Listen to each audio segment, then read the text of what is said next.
Hello everyone. Before we start, make sure to like and subscribe to the channel. And leave a comment with where you're from and what time you're watching. That way, YouTube will keep showing you stories just like this one. Now, let's begin. Halloween fell on a Friday that year, and the whole neighborhood went crazy with decorations and kids everywhere.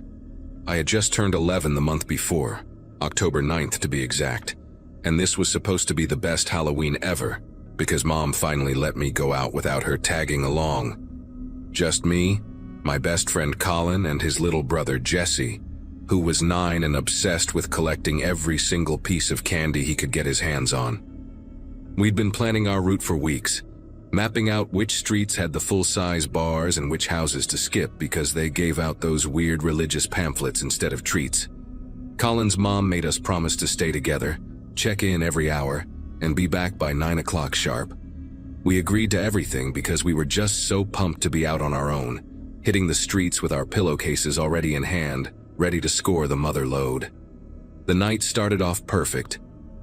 We went as a group costume. The three of us dressed up as different horror movie characters. I was wearing this zombie getup my older sister helped me with, complete with fake blood and torn clothes. Colin went as a werewolf with this insane mask his dad got from a Halloween store in the city.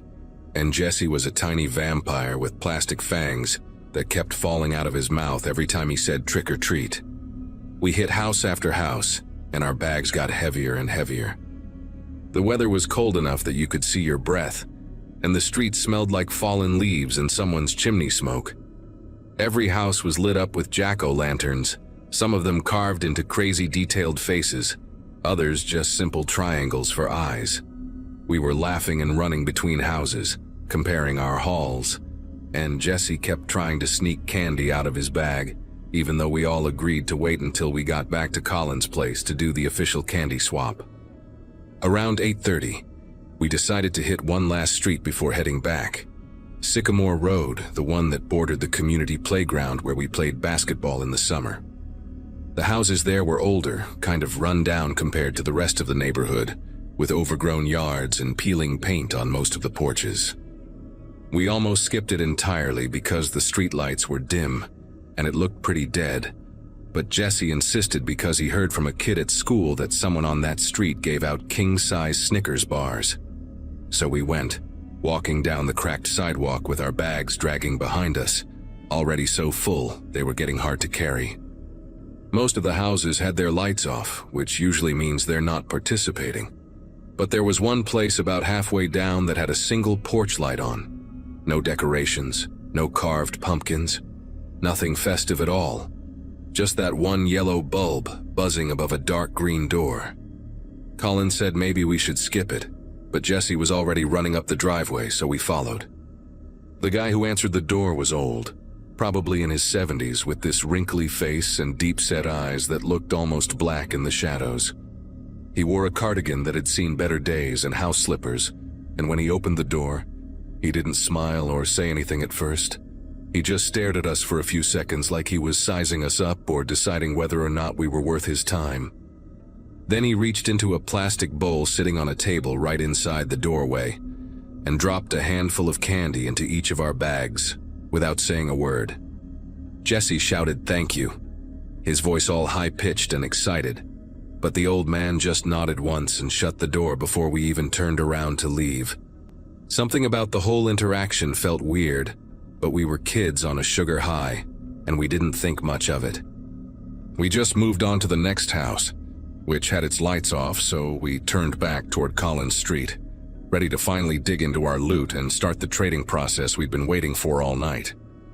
When we got to Collins' house, his mom had already set up the living room for us. She'd spread out a big blanket on the floor and put out 3 bowls so we could sort our candy by type. The rule was simple. We each dumped our bags out, organized everything into categories, and then we'd trade until everyone was happy. I always traded away my Almond Joys because I hated coconut, and Colin would give up his Smarties because he said they were just compressed sugar that tasted like chalk. Jesse was the pickiest. He only wanted chocolate, specifically anything with caramel or peanut butter. We started sorting, making piles of chocolate bars, gummy candy, lollipops, and the random stuff like popcorn balls or homemade cookies that some of the older ladies in the neighborhood insisted on handing out. Jesse grabbed a chocolate bar from his pile, one with a dark brown wrapper that looked like it might be a Hershey's or something similar. He didn't even ask if anyone wanted to trade for it, just ripped the wrapper open and took a huge bite, chocolate smearing on his vampire fangs. Colin and I were too busy negotiating over a pack of Reese's cups to pay much attention to him at first. Maybe 30 seconds later, Jesse made this choking sound. Not like he was actually choking on the candy, but like something tasted so bad it made him gag. He spit the chocolate out onto the blanket, this gross brown glob mixed with saliva, and his face went pale. I mean really pale, even under the white vampire makeup he was wearing. He said it tasted like soap, like really strong chemical soap, and his mouth was burning. Colin's mom came rushing in from the kitchen because she heard the commotion, and she asked Jesse what was wrong, but before he could even answer, he lurched forward and threw up all over the blanket. It wasn't just a little bit either, it was violent, like his whole body was rejecting whatever he'd just eaten. The vomit was dark and had this strange smell to it, not the usual puke smell, but something sharper, almost like bleach or cleaning fluid. Colin's mom completely panicked. She grabbed Jesse by the shoulders and asked him what he ate, and he pointed at the half-eaten chocolate bar still in his hand, the wrapper lying next to it on the floor. She snatched the wrapper up and examined it, but there was no brand name on it, just plain brown paper that looked like it had been hand-wrapped. That's when I remembered the old man on Sycamore Road, how he just grabbed a handful of candy from that bowl, without even looking at what he was giving us. Colin's mom called 911 immediately, her voice shaking as she explained that her son's friend had eaten something and was now vomiting uncontrollably. Jesse kept throwing up, he couldn't stop, and between heaves he was crying and saying his throat hurt, that it felt like it was on fire. His lips started looking swollen and red, and there were these weird white patches forming at the corners of his mouth. I felt completely helpless, just sitting there watching my friend suffer, and Colin had backed up against the wall with tears streaming down his face. The ambulance showed up maybe 10 minutes later, but it felt like hours. The paramedics came rushing in with their equipment, asking questions rapid fire while they checked Jesse's vital signs and looked at the chocolate bar wrapper. One of them held it up to his nose and sniffed it. Then his expression changed. He told his partner something I couldn't quite hear, but I caught the word chemical. They loaded Jesse onto a stretcher and took him out to the ambulance, and Colin's mom went with them after telling us to stay put and that she'd call our parents. She grabbed the rest of Jesse's candy bag before leaving, and she took the chocolate wrapper with her. Colin and I just sat there in the living room, staring at the mess on the blanket, neither of us knowing what to say. The whole house smelled like vomit and that chemical odor, and all the candy we'd been so excited about suddenly looked dangerous, like any piece could be hiding something terrible inside. My mom showed up about 20 minutes later, her face tight with worry, and she made me show her every single piece of candy I'd collected. We went through it, item by item, and she threw away anything that looked homemade or had a wrapper that seemed off. When we got home, she called the police non-emergency line to report what had happened, giving them the address on Sycamore Road where we'd gotten the candy. I couldn't sleep that night. I kept thinking about Jesse and wondering if he was going to be okay, replaying the sound of him choking and gagging in my head. The next morning, Colin's mom called to tell us that Jesse was stable but still in the hospital. The doctors had run a bunch of tests and found traces of ammonia-based cleaning solution in his system, the kind you'd use to scrub bathrooms or kitchen floors.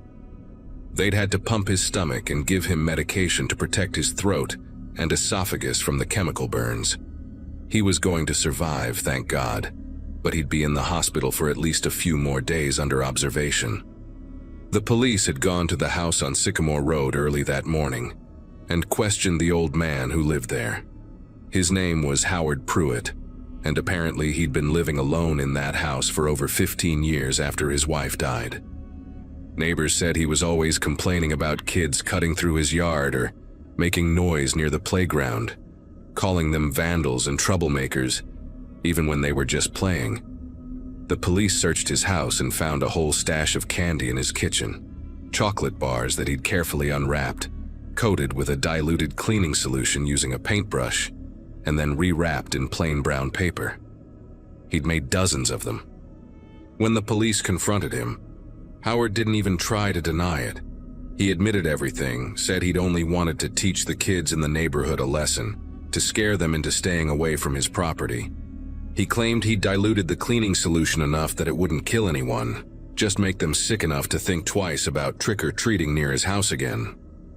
He actually seemed annoyed that the police were making such a big deal out of it, like he couldn't understand why poisoning children was considered a serious crime. The detective who interviewed him said Howard kept insisting he wasn't trying to hurt anyone permanently, that it was supposed to be non-lethal, just enough to cause discomfort. But the medical report showed that if Jesse had eaten the entire chocolate bar instead of just one bite, or if a smaller child had eaten it, the outcome could have been fatal. The ammonia concentration was higher than Howard claimed, and the doctors said Jesse was lucky he'd spit most of it out, and that help arrived quickly. Howard Pruitt was arrested and charged with attempted poisoning, reckless endangerment, and distribution of adulterated food. The news spread through town like wildfire, and suddenly every parent was in a complete panic. Within days, the local news picked up the story, and it became this huge cautionary tale about Halloween safety. Parents who'd let their kids eat candy on the walk home were now horrified, realizing how close their own children might have come to the same fate. The elementary school sent out letters to every family, and the PTA organized a meeting about trick-or-treat safety that packed the gymnasium. People started talking about only going to houses of people they knew personally, or skipping Halloween altogether next year. Some parents took their kids' entire candy hauls to the police station, where they'd set up a voluntary screening area with officers checking wrappers and looking for anything suspicious. Our local hospital offered free candy x-rays for anyone who wanted them. The whole town became obsessed with the idea that there could be more people like Howard out there, more tainted candy sitting in kids' pillowcases and plastic pumpkin buckets. I had to go to the police station with my mom to give a statement about what happened, describing the house and Howard's behavior when he answered the door. Colin and I both told them everything we could remember, even small details like the color of his cardigan and the way he'd stared at us before handing over the candy. Jesse came home from the hospital 5 days later, and when I saw him at school the following week, he looked different, thinner, quieter, and he didn't want to talk about what happened. His parents had hired a lawyer and were pursuing a civil lawsuit against Howard on top of the criminal charges. Howard Pruitt ended up pleading guilty to all charges in exchange for avoiding a trial, and the judge sentenced him to 6 years in prison plus probation. The house on Sycamore Road sat empty after that, with a for sale sign in the yard that stayed there for over a year before anyone bought it. Halloween was never the same for me after that night. Even now, years later, I still think about it every October when I see kids in costumes going door to door. I think about how something that's supposed to be fun and innocent can turn into a nightmare in seconds, how someone's bitterness and anger can poison more than just chocolate bars. Jesse never went trick-or-treating again, and honestly, I don't blame him. That smell of chemicals mixed with vomit still hits me sometimes out of nowhere, and I'm right back in Colin's living room, watching my friend suffer because some old man decided that scaring children was an appropriate response to his loneliness and resentment. The whole experience taught me that monsters don't always look like the ones we dress up as for Halloween. Sometimes they're just regular people who've let their worst impulses win.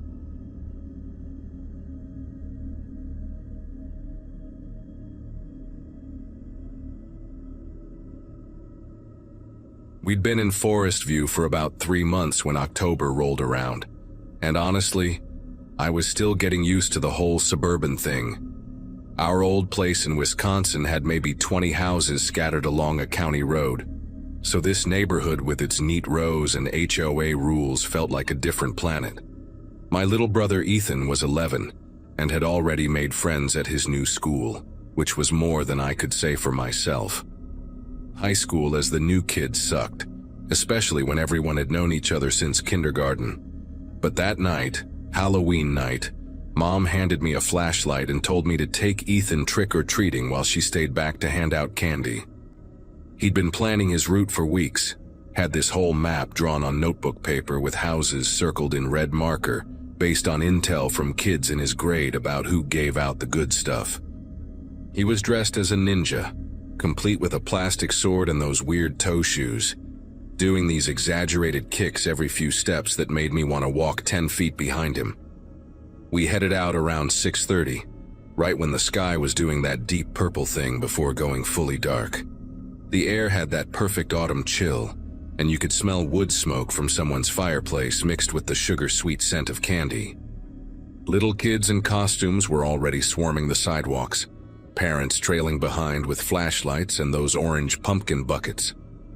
Our street, Pinehurst Drive, curved into a cul-de-sac at the far end, and most of the houses there had gone all out with decorations. Fake cobwebs, motion sensor witches, those inflatable yard displays that looked impressive until you saw them deflated the next morning. But there was one house at the very end that was completely dark. No lights, no decorations, nothing. Just this beige two-story colonial with bushes that had grown wild enough to scratch against the windows. When we were hitting the fourth or fifth house, this woman passing out candy, maybe in her 40s with a sweater that had a cat wearing a witch hat on it, leaned toward us and said, "You boys can trick or treat anywhere you want, but skip that last house. The people there don't celebrate." The way she said it wasn't casual. It was a warning, the kind adults give when they're trying to sound calm but actually mean business. Of course, telling Ethan not to do something was basically guaranteeing he'd obsess over it. For the next hour, as we hit house after house, and his pillowcase got heavier with candy, he kept circling back to that dark house at the end. Why don't they celebrate? Are they mean? What if they're just old and forgot to turn the lights on? I tried explaining that some people just don't participate, that maybe they were religious or just didn't like kids, but he wouldn't let it go. By the time we'd covered most of the cul-de-sac and the crowds were thinning out, it was almost 8:30. The younger kids had gone home, and the teenagers who were too old to trick-or-treat but did it anyway were starting to roam around in packs. Ethan stood at the edge of the dark house's driveway, staring up at it like it was some kind of challenge. The house looked even creepier now that the surrounding homes were lit up in contrast. Every other porch had candles or string lights, but this one was just a black void. "Come on, Caleb," Ethan said, already taking a few steps up the driveway. "Let's just check. Maybe they left candy out on the porch or something." I grabbed his shoulder and pulled him back, telling him we should respect what the neighbors said, but he shook me off. "I just want to see if anyone's home. We don't have to knock or anything." There was this weird determination in his voice that I recognized from when he'd get fixated on beating a video game level or winning an argument. He wasn't going to drop it. I figured the quickest way to end this was to just walk up to the porch, show him there was nothing there, and leave. So I sighed, adjusted my jacket, and followed him up the cracked concrete driveway. Dead leaves crunched under our shoes, and I noticed the lawn hadn't been mowed in weeks. As we got closer to the front door, I could see a faint bluish glow coming from inside, flickering like a television. That's when I noticed the door wasn't fully closed. It was open maybe 2 inches, just enough that you could see a sliver of the entryway inside. Ethan saw it too and immediately whispered, "See? Someone's home. They probably just forgot to close the door all the way." But something about it felt wrong to me. Not horror movie wrong, just off in a way I couldn't explain. Like when you come home and realize you left the stove on. That flutter in your chest. I told Ethan we should go, but he was already climbing the 3 wooden steps to the porch. The wood creaked under his weight, and I followed reluctantly, keeping my voice low as I called out, "Hello? Your door's open." Nothing, just the sound of the TV inside, playing what sounded like a local news broadcast. I knocked on the door frame, louder this time. Hello? Anyone home? Still nothing. Ethan pushed the door open a bit wider, and the hinges made this long, groaning sound that seemed way too loud in the quiet neighborhood. The entryway was dimly lit by the TV glow coming from what looked like the living room to the left. I could make out a coat rack, some shoes lined up against the wall, normal stuff. "We should call someone," I said, pulling out my phone. Maybe they had an emergency and left in a hurry.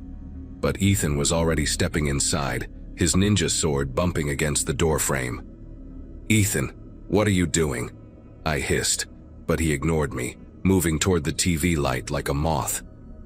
I didn't want to leave him in there alone, so I followed, my heart doing this annoying hammering thing against my ribs. The living room was small and cluttered, with a brown couch facing a TV that was playing some news segment about traffic conditions. On the coffee table in front of the couch, I saw a large plastic bowl, the kind you'd put Halloween candy in, except it was tipped over on its side. Fun-sized Snickers and Milky Ways were scattered across the table and onto the floor, some of them still in that jumbled pile like someone had knocked the bowl over suddenly. Next to the bowl was a cell phone, screen down, and the little LED light on the side was blinking red. But what made my chest tighten was the phone's camera. The one on the back was facing up, and the screen, when I picked it up without thinking, showed a recording app. The timer read 43 minutes and 17 seconds. Someone had been recording. My brain tried to make sense of it. Maybe someone was doing a Halloween prank video and stepped away. Maybe they were filming themselves handing out candy and forgot about it. But the spilled bowl, the abandoned phone, the open door, none of it added up to a simple explanation. I was about to tell Ethan we needed to leave right now when I noticed the floor. There were footprints, muddy boot prints leading from the entryway past where we were standing and disappearing into the hallway that led toward the back of the house. They were large, definitely adult-sized, and the mud was still wet enough that it looked dark against the hardwood. I followed the trail with my eyes and saw they led to a door at the end of the hall, partially open. Even from where I stood, I could tell it was the basement door because of the darkness beyond it and the way cooler air seemed to drift out. Ethan had moved to the couch and was picking up some of the spilled candy, shoving a Snickers into his pillowcase like we were still trick-or-treating and this was all normal. "Ethan, put that down," I whispered urgently, my voice coming out sharper than I intended. "We need to go, now." He looked at me like I was overreacting, holding up a Twix bar. "Why? No one's here, they probably went to a party or something." But I was staring at those boot prints at the basement door, and every instinct I had was screaming that we'd walked into something we shouldn't have. I grabbed Ethan's arm, probably harder than I needed to, and started pulling him toward the front door. That's when I heard it. A sound from the basement. Not a loud sound, not a crash or a voice. Just breathing. Heavy, labored breathing. The kind you do when you've been running or lifting something, that wet, raspy inhale and exhale. It was coming from just beyond the basement door, down those stairs we couldn't see. And then the breathing paused, like whoever was down there had heard us moving. The silence that followed was worse than the sound itself. My entire body went rigid, and I could feel Ethan tense up beside me, finally understanding that something was very wrong. I didn't think. I just moved. I yanked Ethan toward the front door and he didn't resist this time, his candy bag forgotten on the floor. We stumbled out onto the porch, and I was pulling the door shut behind us when I heard footsteps, fast and heavy, coming up the basement stairs. Not running exactly, but moving with purpose. My hands fumbled with the doorknob, trying to pull it closed, but it stuck halfway like the frame was warped. Through the gap, I could see movement in the hallway, a shadow stretching across the wall from the basement doorway. Ethan was already at the bottom of the porch steps, and I abandoned the door, jumping down all 3 steps at once. We ran across the lawn, not bothering with the driveway, my shoes slipping on the wet grass. I didn't look back until we were under a streetlight 2 houses down, both of us gasping for air.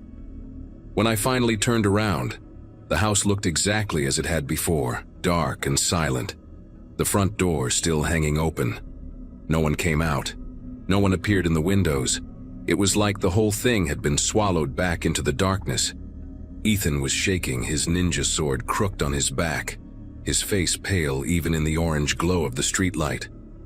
"Who was that?" he kept asking. "Who was down there?" I didn't have an answer. We stood there for maybe 2 minutes just watching the house, waiting for something to happen. Part of me wanted to call the cops right then, but what would I even say? We went into someone's house uninvited and heard breathing? That we saw muddy footprints and a recording phone? It sounded insane even in my own head, and I was terrified we'd get in trouble for trespassing. But I also couldn't shake the image of that spilled candy bowl, the phone still recording, the way those footprints led down to the basement like someone had been dragged. Finally, I grabbed Ethan's hand, something I hadn't done since he was little, and we walked quickly back to our house. Mom was on the porch waving at some kids leaving, and when she saw us, she smiled and asked how the hall was. I told her it was fine, that we were tired and going inside. She didn't notice that Ethan had left his candy behind, or that both of us looked like we'd seen something we couldn't explain. That night, I barely slept. I kept replaying everything in my head, trying to convince myself we'd overreacted, that maybe it was just someone doing yard work in their basement who got startled when they heard us upstairs. But the spilled candy, the recording phone, the muddy prints, they didn't fit that story. Around 2 in the morning, I crept downstairs and looked out the living room window toward the cul-de-sac. I couldn't see the house from our angle, but I could see the glow of police lights, red and blue, flashing against the trees. My heart started pounding all over again. I wanted to wake up my parents to tell them everything, but I was paralyzed by the fear of admitting we'd gone inside. Instead, I went back to bed and lay there staring at the ceiling until the sun came up. The next morning, Ethan came into my room before school, his eyes red like he hadn't slept either. He didn't say anything, just sat on the edge of my bed. Finally, I told him we needed to tell someone, that whatever we'd walked into was serious. He nodded, and we went downstairs together to find Dad reading the newspaper at the kitchen table.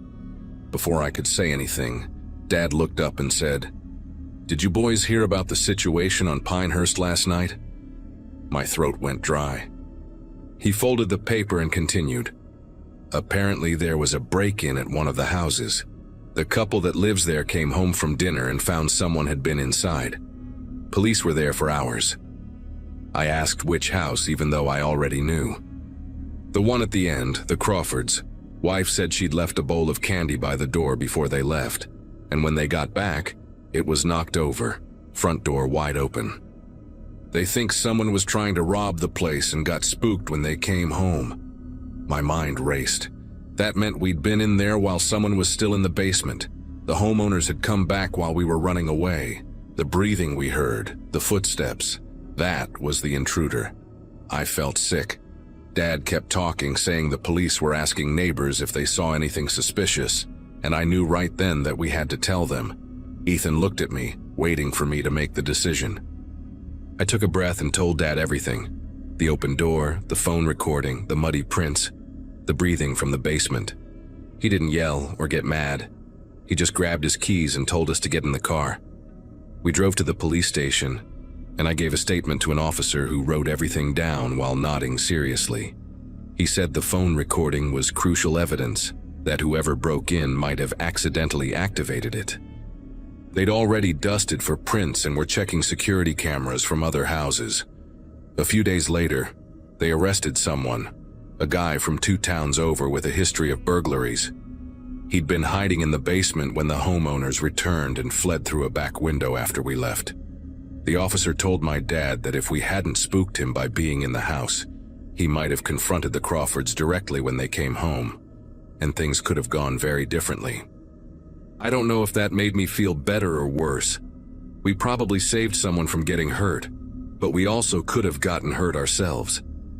Ethan and I don't really talk about it anymore, but every Halloween since then, when I see a house with no porch light, I keep walking.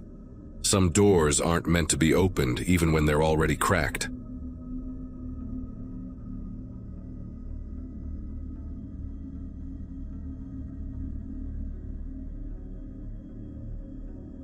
The best night of my life turned into the worst in less than an hour.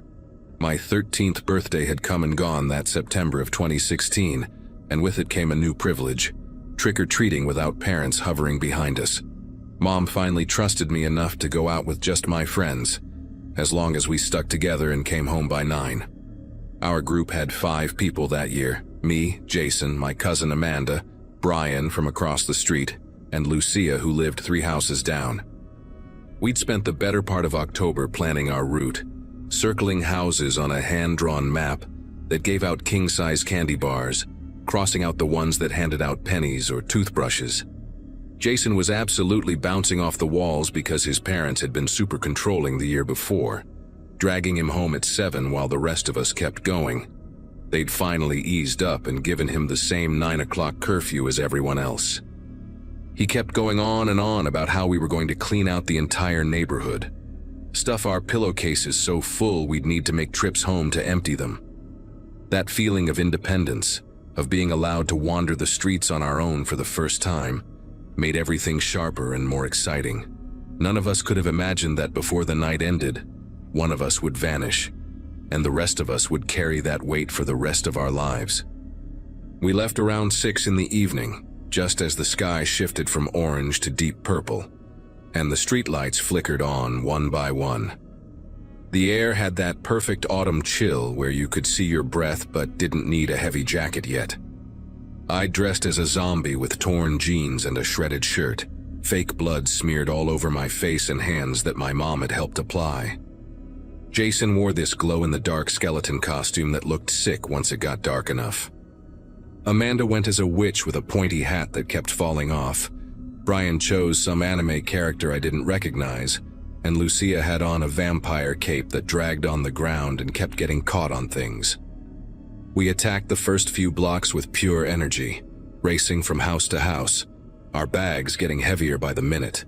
Everyone was hyped, laughing about whose costume was better, comparing candy hauls, trading the gross stuff nobody wanted. Around 7:30 we hit Oakwood Avenue, this long residential street with huge oak trees that created these creepy shadows under the streetlights. Brian threw out the idea that we should split up to hit more houses before time ran out. Amanda and Lucia wanted to tackle the left side of the street, and Brian decided to run back to a house we'd missed a couple blocks earlier. That left Jason and me to handle the right side of Oakwood, with everyone planning to meet up at the stop sign on the corner in 20 minutes. It seemed like the most normal suggestion in the world, the kind of call you make without thinking it through. Jason and I worked our way down the street, hitting every house with its porch light on.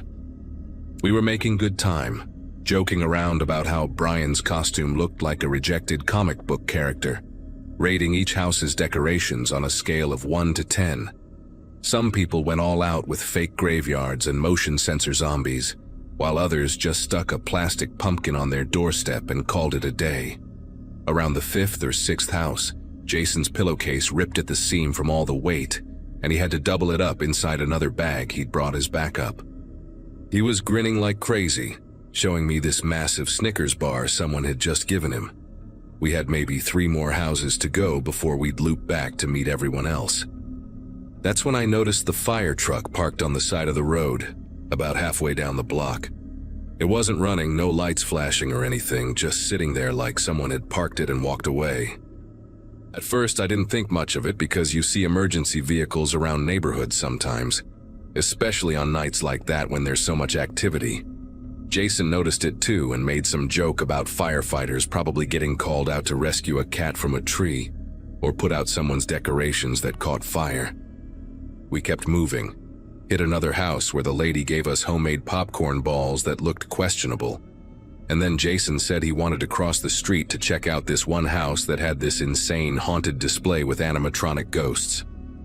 I told him we should just finish our side first and then circle back, but he was already jogging across the road, his skeleton costume glowing bright in the darkness. I went to the next house on my side, rang the doorbell, waited for this old guy to drop candy in my bag, and when I turned around to see where Jason went, I saw him standing near the fire truck. There was a man next to him, tall, wearing full firefighter gear, the heavy coat and the helmet, everything, They were talking, and Jason was nodding, gesturing toward his bag like he was showing the guy his candy or something. I figured maybe it was someone's dad who was a firefighter, just hanging out and chatting with kids, being friendly. The whole interaction looked completely normal, harmless even. I didn't feel any alarm bells going off in my head. I actually thought it was kind of cool that Jason was talking to a real firefighter. I finished up the last 2 houses on my side, which took maybe 3 or 4 minutes tops, and when I looked back toward where Jason had been standing, he was gone. The fire truck was still there, but no Jason, no firefighter, just an empty street. At first, I figured he'd just moved on to another house, or maybe crossed back to my side of the street while I wasn't paying attention. I walked toward the stop sign where we were supposed to meet everyone, expecting to see him there already, probably bragging about some giant candy bar he'd scored. But when I got there, it was only Amanda and Lucia waiting, comparing their hauls and complaining about a house that gave out raisins. I asked if they'd seen Jason, and they both shook their heads. Brian showed up a minute later, out of breath from running, and he hadn't seen him either. We waited at that corner for another 10 minutes, then 15, joking at first that Jason was probably just trying to squeeze in a few more houses before meeting us. But as the minutes dragged on, the jokes stopped.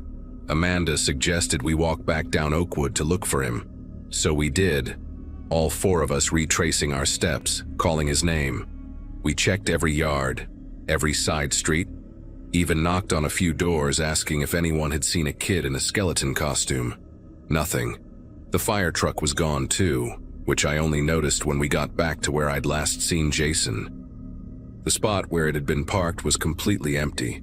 Not even tire marks or anything to prove it had been there at all. We searched for another 20 minutes before Amanda said we needed to tell our parents. None of us wanted to be the one to admit we'd lost Jason, but we didn't know what else to do. We walked back to my house because it was closest, and I remember my stomach twisting into knots as we climbed the porch steps. My mom took one look at our faces and knew something was wrong before I even opened my mouth. When I told her Jason hadn't shown up at the meeting spot and we couldn't find him anywhere, her expression shifted from concerned to seriously alarmed in about 2 seconds. She grabbed her phone and called Jason's mom while ushering all of us inside. I could hear Jason's mom's voice getting louder and more panicked through the phone, asking where he was last seen, what he was wearing, who he was with. My mom tried to keep her calm, but her own hands were trembling as she dialed 911. Within 15 minutes, there were police cars on our street, officers asking us questions, writing everything down in little notepads. I explained about the fire truck, about seeing Jason talking to the man in firefighter gear, and I watched the officers exchange these quick glances that made my chest feel tight. One of them asked me to describe exactly what the man looked like, but I couldn't give them much because of the helmet and the gear covering most of his face. All I remembered was that he was tall, maybe 6 feet or more, and his voice had sounded friendly when I'd heard him talking to Jason from across the street. The next few hours turned into this surreal blur of search parties and flashing lights. More police showed up, then volunteers from the neighborhood, everyone spreading out with flashlights, checking yards, garages, anywhere a kid might have wandered off to or gotten hurt. Jason's parents arrived at my house, his mom completely falling apart, his dad trying to hold it together, but you could see the terror in his eyes. They kept asking me the same questions the police had asked, wanting me to remember more details, anything that might help. I felt this crushing guilt building in my chest because I'd been right there, literally across the street from Jason when he was talking to that man, and I'd just assumed everything was fine. Why didn't I call out to him? Why didn't I cross the street to see what they were talking about? These questions hammered through my head over and over. My mom kept trying to reassure me that it wasn't my fault, that I had no way of knowing, but her words felt hollow. Amanda, Brian, and Lucia were all sitting in my living room looking shell-shocked, none of us really understanding how a normal night had spiraled into this nightmare.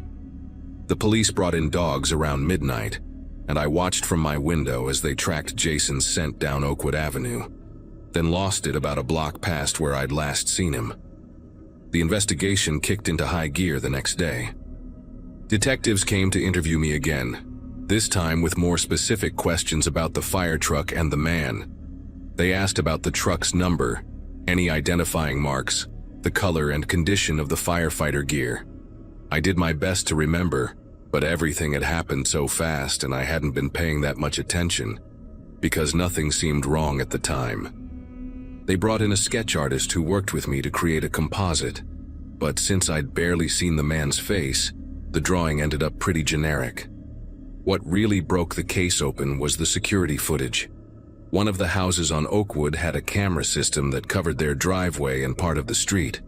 The police got the footage and found the exact moment Jason approached the truck. You could see him walking up, see the man step out and start talking to him, see Jason pointing at his candy bag and laughing. Then the man gestured toward the back of the truck, and Jason walked around to look at something. The camera angle didn't capture what happened next, but 30 seconds later, the truck pulled away from the curb and drove off. Jason wasn't visible anywhere in the frame. When the detectives showed the footage to the fire department, trying to identify which station the truck belonged to, they discovered something that made everyone's skin prickle with dread. The truck had the right markings and looked legitimate, but the number on the side belonged to a truck that had been decommissioned months earlier. That discovery shifted everything. This wasn't some tragic accident or a kid who'd wandered off and gotten lost. Someone had deliberately posed as a firefighter, using gear and a vehicle that looked official enough to fool everyone, including me. The police started pulling records, cross-referencing anyone with access to old fire department equipment, checking former employees, anyone who might have had reason to own or steal a decommissioned truck. It took them 3 days to identify a suspect. His name was Vincent Carr, a firefighter who'd been suspended from a department 2 towns over for behavioral issues and inappropriate conduct. He'd been fighting the suspension, claiming it was unfair, and had been living in some rundown rental property while the appeals process dragged on. When detectives went through social media and public records, they found he'd purchased firefighter gear from an online auction site and had been seen driving a truck matching the description around his neighborhood. They got a warrant and showed up at his place on a Friday morning, nearly a week after Jason disappeared. Carr wasn't home, but they searched the property anyway and found Jason's skeleton costume stuffed in a trash bag in the garage, along with maps of our neighborhood with certain streets circled in red marker. The manhunt intensified after that. Carr's face was all over the news, Amber Alerts going out across 3 states, tips flooding in from people who thought they'd seen him. I couldn't stop watching the coverage, this sick compulsion to know what was happening, even though every update made me feel worse. My parents tried to limit my exposure to it, but I'd sneak my phone under my covers at night and read every article, every comment thread, torturing myself with what-ifs and possibilities. Jason's parents held a press conference begging for information, his mom barely able to speak through her tears, and watching that destroyed me all over again. School became unbearable because everyone knew I was the last person to see Jason before he vanished. Some kids asked invasive questions, others avoided me entirely like I carried some kind of curse. Amanda stopped coming to school altogether for 2 weeks. Brian's parents pulled him out and enrolled him somewhere else. Lucia's family moved away before the year ended. Then, 11 days after Jason disappeared, a jogger found his backpack in a drainage ditch about 5 miles from our neighborhood, out near the industrial park where all the warehouses were. The backpack was still full of candy, every piece accounted for, his name written in Sharpie on the inside flap. Police combed the entire area with dogs and search teams, but they didn't find anything else. No other evidence, no sign of Jason, nothing that explained why the backpack had been dumped there specifically. Vincent Carr was finally arrested 3 weeks later in a motel outside Cleveland, over 200 miles away. He'd been moving around, paying cash for rooms, avoiding cameras, basically acting exactly like someone with something to hide. When they brought him in for questioning, he refused to talk without a lawyer, and even then, he wouldn't say a word about Jason. The evidence against him was solid enough for charges. The costume in his garage, the truck that matched witness descriptions, security footage showing him in our neighborhood that night, his own lack of alibi. But without Jason, without a body or a confession, the case stalled in this agonizing limbo. The prosecutors worked with what they had, building a circumstantial case for kidnapping, but everyone knew it wasn't enough for the kind of justice Jason's family deserved. The trial happened about 1.5 years later, and I had to testify, had to sit in that courtroom and describe what I'd seen that night while Carr sat there in a suit, staring at nothing, showing zero emotion. The jury convicted him on multiple charges and he got 40 years, but he never admitted what he did with Jason. He never told anyone where to look, never showed a shred of remorse. Jason's parents were in court every single day, and when the verdict came down, they didn't even look relieved. How could they? Their son was still gone. The years since then have been strange. I'm in my early 20s now, graduated college, trying to build a normal life. But that night follows me everywhere. I can't go anywhere near Oakwood Avenue without feeling like I'm going to be sick. Every year when the end of October rolls around, I get this tight feeling in my chest that doesn't go away until November starts. I've been in therapy since I was 15, trying to work through the guilt, the constant replay of those moments when I could have done something different. Jason's case occasionally pops up on true crime shows or podcasts, and every time it does, I get messages from strangers asking for details, people who treat it like entertainment instead of the worst thing that ever happened to real people. His parents never stopped looking. They hired private investigators, followed up on every single tip no matter how far-fetched, kept his face on social media and missing person databases. About 6 months ago, there was a credible lead about remains found in a wooded area near where Carr used to live. And for a few awful days, everyone thought it might finally be closure. DNA testing ruled it out. So we're still here, still waiting, still hoping for an answer that might never come. I think about Jason all the time, wonder what kind of person he'd be now if that night had gone differently, if we just stayed together as a group like we were supposed to. That's the thing that haunts me most. How one simple decision, splitting up to cover more ground, to get more candy, cost someone their entire life.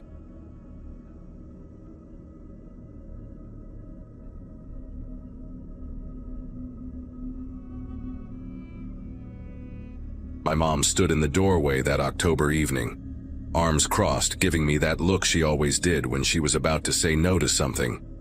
I'd been begging for weeks to go trick-or-treating without her following me around like I was still in kindergarten. And honestly, I was starting to lose hope. But then she sighed, did that thing where she rubbed her temples and said fine, I could go with the neighborhood kids as long as I was home by 8:30. I practically jumped through the ceiling. 11 years old and finally getting some freedom felt like winning the lottery. She made me promise about 1,000 things, stuff about staying with the group and not talking to strangers, basic things I already knew. I remember nodding through it all, barely listening, just wanting to grab my costume and get out the door before she changed her mind. The group I went with was 6 kids total from our street in Riverside Heights, this quiet neighborhood in Oregon, where nothing interesting ever happened. There was Tommy Brennan, this 13-year-old who acted like he was too cool for all of us but came anyway, and then me and 4 other kids around my age. We had our route planned out for weeks, targeting all the houses that gave out full-size candy bars first, then hitting the streets with the best decorations. I dressed up as a zombie cheerleader, spent forever getting the fake blood just right on my face and uniform. My plastic pumpkin bucket was orange with this goofy jack-o'-lantern face, same one I'd been using since first grade. By 7 that evening, it was already filling up with Snickers and Reese's, all the good stuff. The air had that perfect fall smell, dead leaves and wood smoke, and every single house on our block had their porch lights blazing. I felt like I could do anything, like I was finally old enough to be part of the real world, instead of just watching it from behind my parents. Things started changing around 7:45. We were on Ashwood Drive, this street about 4 blocks from my house, when Sophie's dad pulled up in his pickup truck. She waved goodbye and climbed in, and I remember feeling a little pang of jealousy because her bucket was overflowing and mine was only half full. Then 20 minutes later, Tommy's older brother came to get him, and the Martinez twins said their mom wanted them home early. That left just me and Kevin Walsh, this kid from my math class who dressed up as a vampire with these ridiculous plastic fangs that kept falling out of his mouth. We kept going, hitting a few more houses, but I could tell Kevin was getting tired. His dad showed up around 8:15 in front of this house with a giant inflatable ghost in the yard. Kevin looked at me all apologetic and said he had to go, that his dad had work early in the morning. I told him it was fine, that I'd head home in a few minutes anyway. But I lied. My bucket was still only half full, and I'd promised myself I'd fill it to the top before going back. I kept walking alone down Ashwood, then turned onto Berkeley Road, checking my phone every few minutes. 8:20, 8:25. I had maybe 5 minutes before I needed to start heading back, but there were still houses with their lights on, still candy to collect.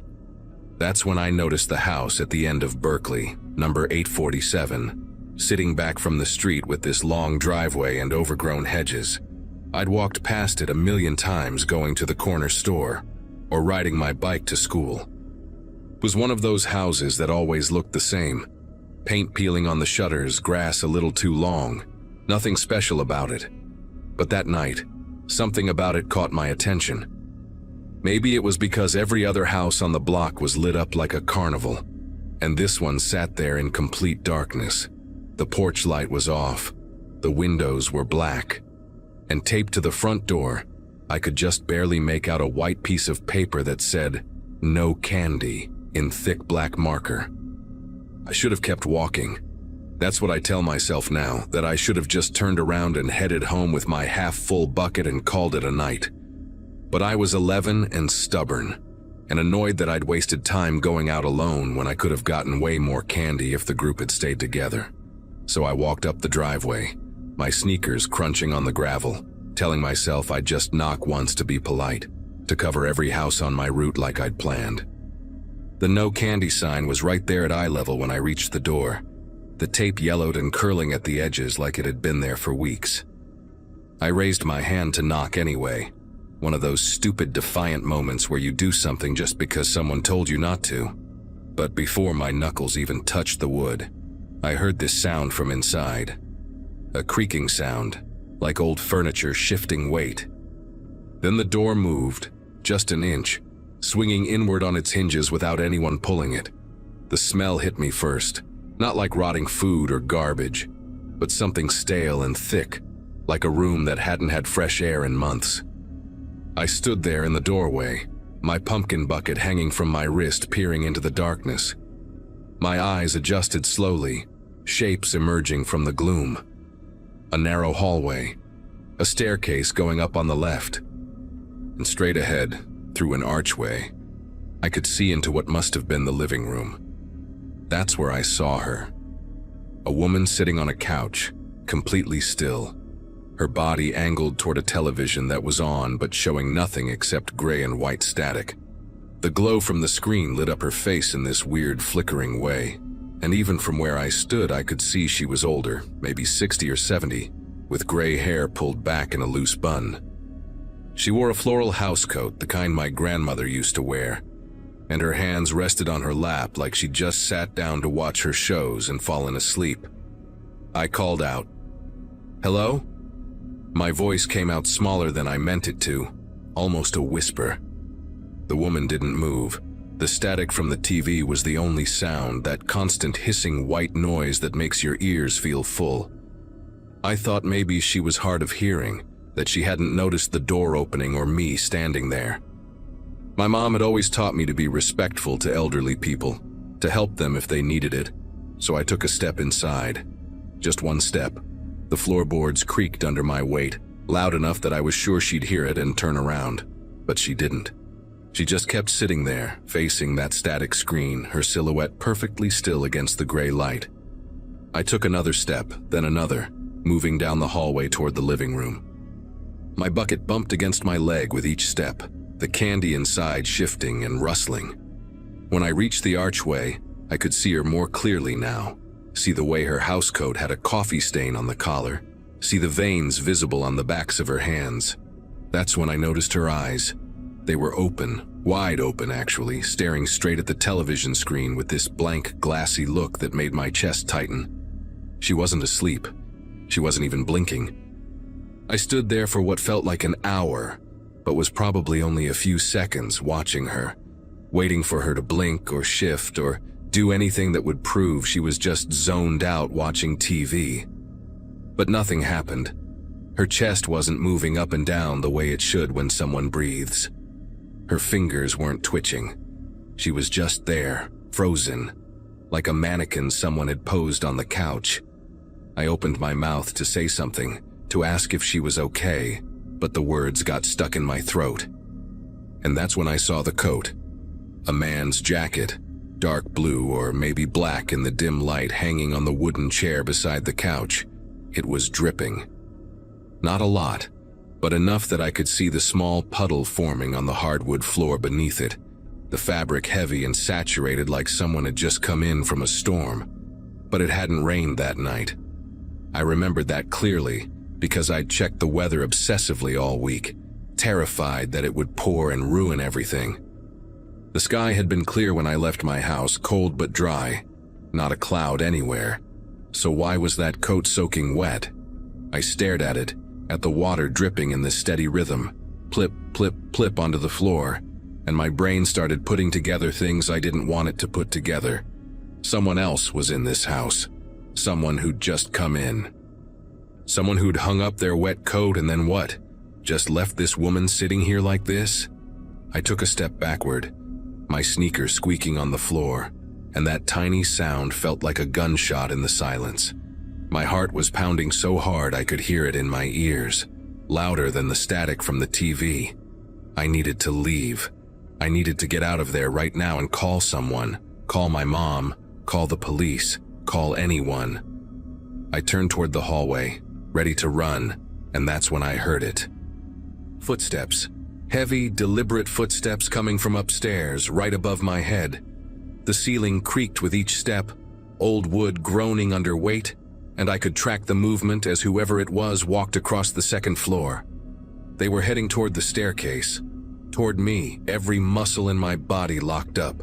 I couldn't move, couldn't breathe, couldn't do anything except stand there clutching my stupid plastic pumpkin bucket and listening to those footsteps get closer. They reached the top of the stairs. I heard the first step creak as someone began descending, then the second step, the third. I could see the edge of the staircase from where I stood, could see the shadow stretching down the wall, growing longer with each step. My mind was screaming at me to move, to run out the front door that was still open behind me, but my legs wouldn't cooperate. It was like being in one of those nightmares where you try to run but your body won't listen. Then something broke through the paralysis. Survival instinct maybe, or just pure terror finally kicking my body into gear. I spun around and bolted for the door, my feet slipping on the hardwood floor before I found traction. The pumpkin bucket flew out of my hand, candy scattering everywhere, Snickers and Reese's bouncing across the floor like marbles. I didn't care. I ran harder than I'd ever run in my life, throwing myself through the open doorway and down the porch steps. I didn't look back. I just ran down that driveway, my zombie cheerleader costume ripping on a bush as I stumbled past it, fake blood smearing across my face as I wiped away tears I didn't even realize I was crying.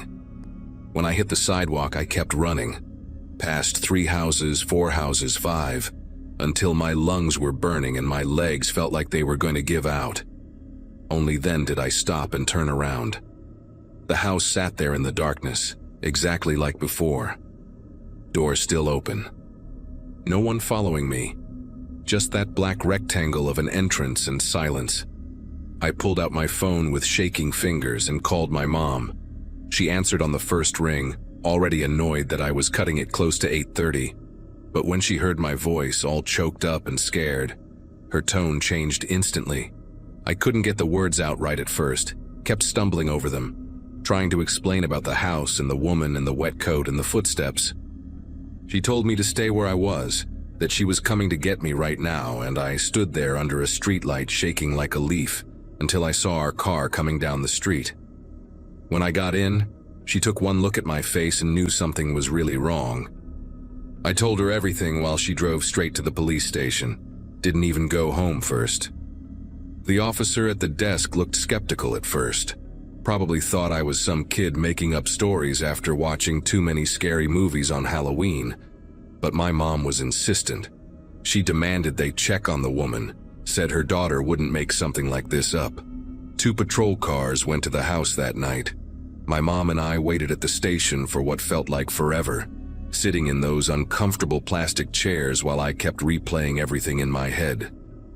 When the officers came back, their faces were serious in a way that made my stomach hurt. The woman's name was Gloria Hendricks.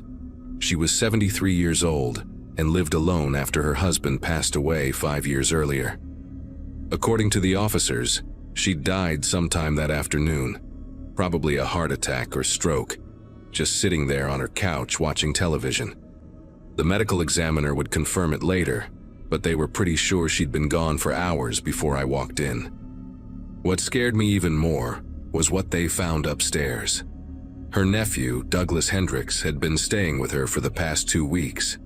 The officers found him in the upstairs bathroom, passed out drunk in the bathtub, still wearing his work clothes that were soaked through, because he'd apparently tried to take a shower with all his clothes on and given up halfway through.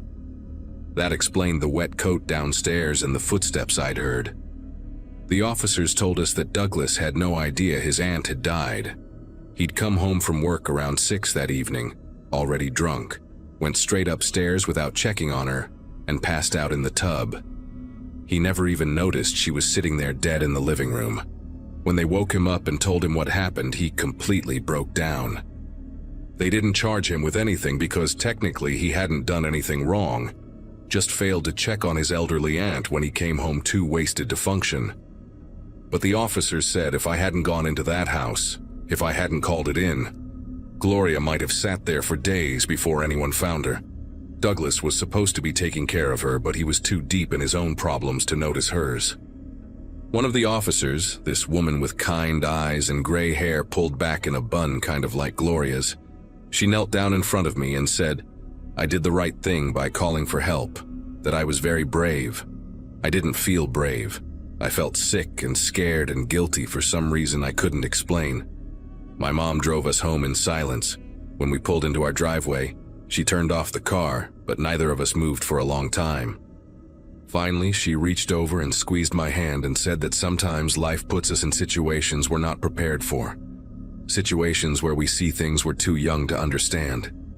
She said what I saw wasn't my fault, that I'd helped someone even though I didn't realize it at the time. But here's the thing that still messes me up when I think about it. If I'd gotten there 30 minutes earlier, if my friends hadn't left when they did, if I'd filled my bucket faster and gone home on time like I was supposed to, maybe I could have gotten help before Gloria died. Maybe she was still alive when I walked past that house earlier in the evening. Maybe she was sitting there having a heart attack, while I was 3 houses down collecting candy and laughing with my friends. I know that's not rational, that there was nothing I could have done, but that thought sits in my brain like a stone I can't shake loose. I never went trick-or-treating again after that night. Every year my parents would ask if I wanted to go, if I wanted to dress up and walk the neighborhood with friends, and every year I'd make up some excuse about being too old for it or having too much homework. The truth is, I couldn't walk down Berkeley Road anymore without seeing that open door, that flickering gray light from the television, Gloria sitting there with her eyes open and empty. The house got sold about 6 months later to a young couple with a baby. They painted it yellow and put in new windows and planted flowers in the front yard. It looks completely different now, cheerful and alive, but I still cross to the other side of the street when I have to walk past it. Some things change you in ways you can't undo. That night changed me. It taught me that terrible things can happen in the most ordinary places, that death doesn't announce itself with thunder and lightning. It just sits quietly on a couch waiting to be found. And it taught me that sometimes doing the right thing, calling for help, trying to wake someone up, doesn't change anything except the fact that you were there to witness it. I'm 24 now, and I still think about Gloria Hendricks sitting in that dark house. Still wonder if she knew what was happening to her in those final moments. Still hope that wherever she is, someone finally answered her door.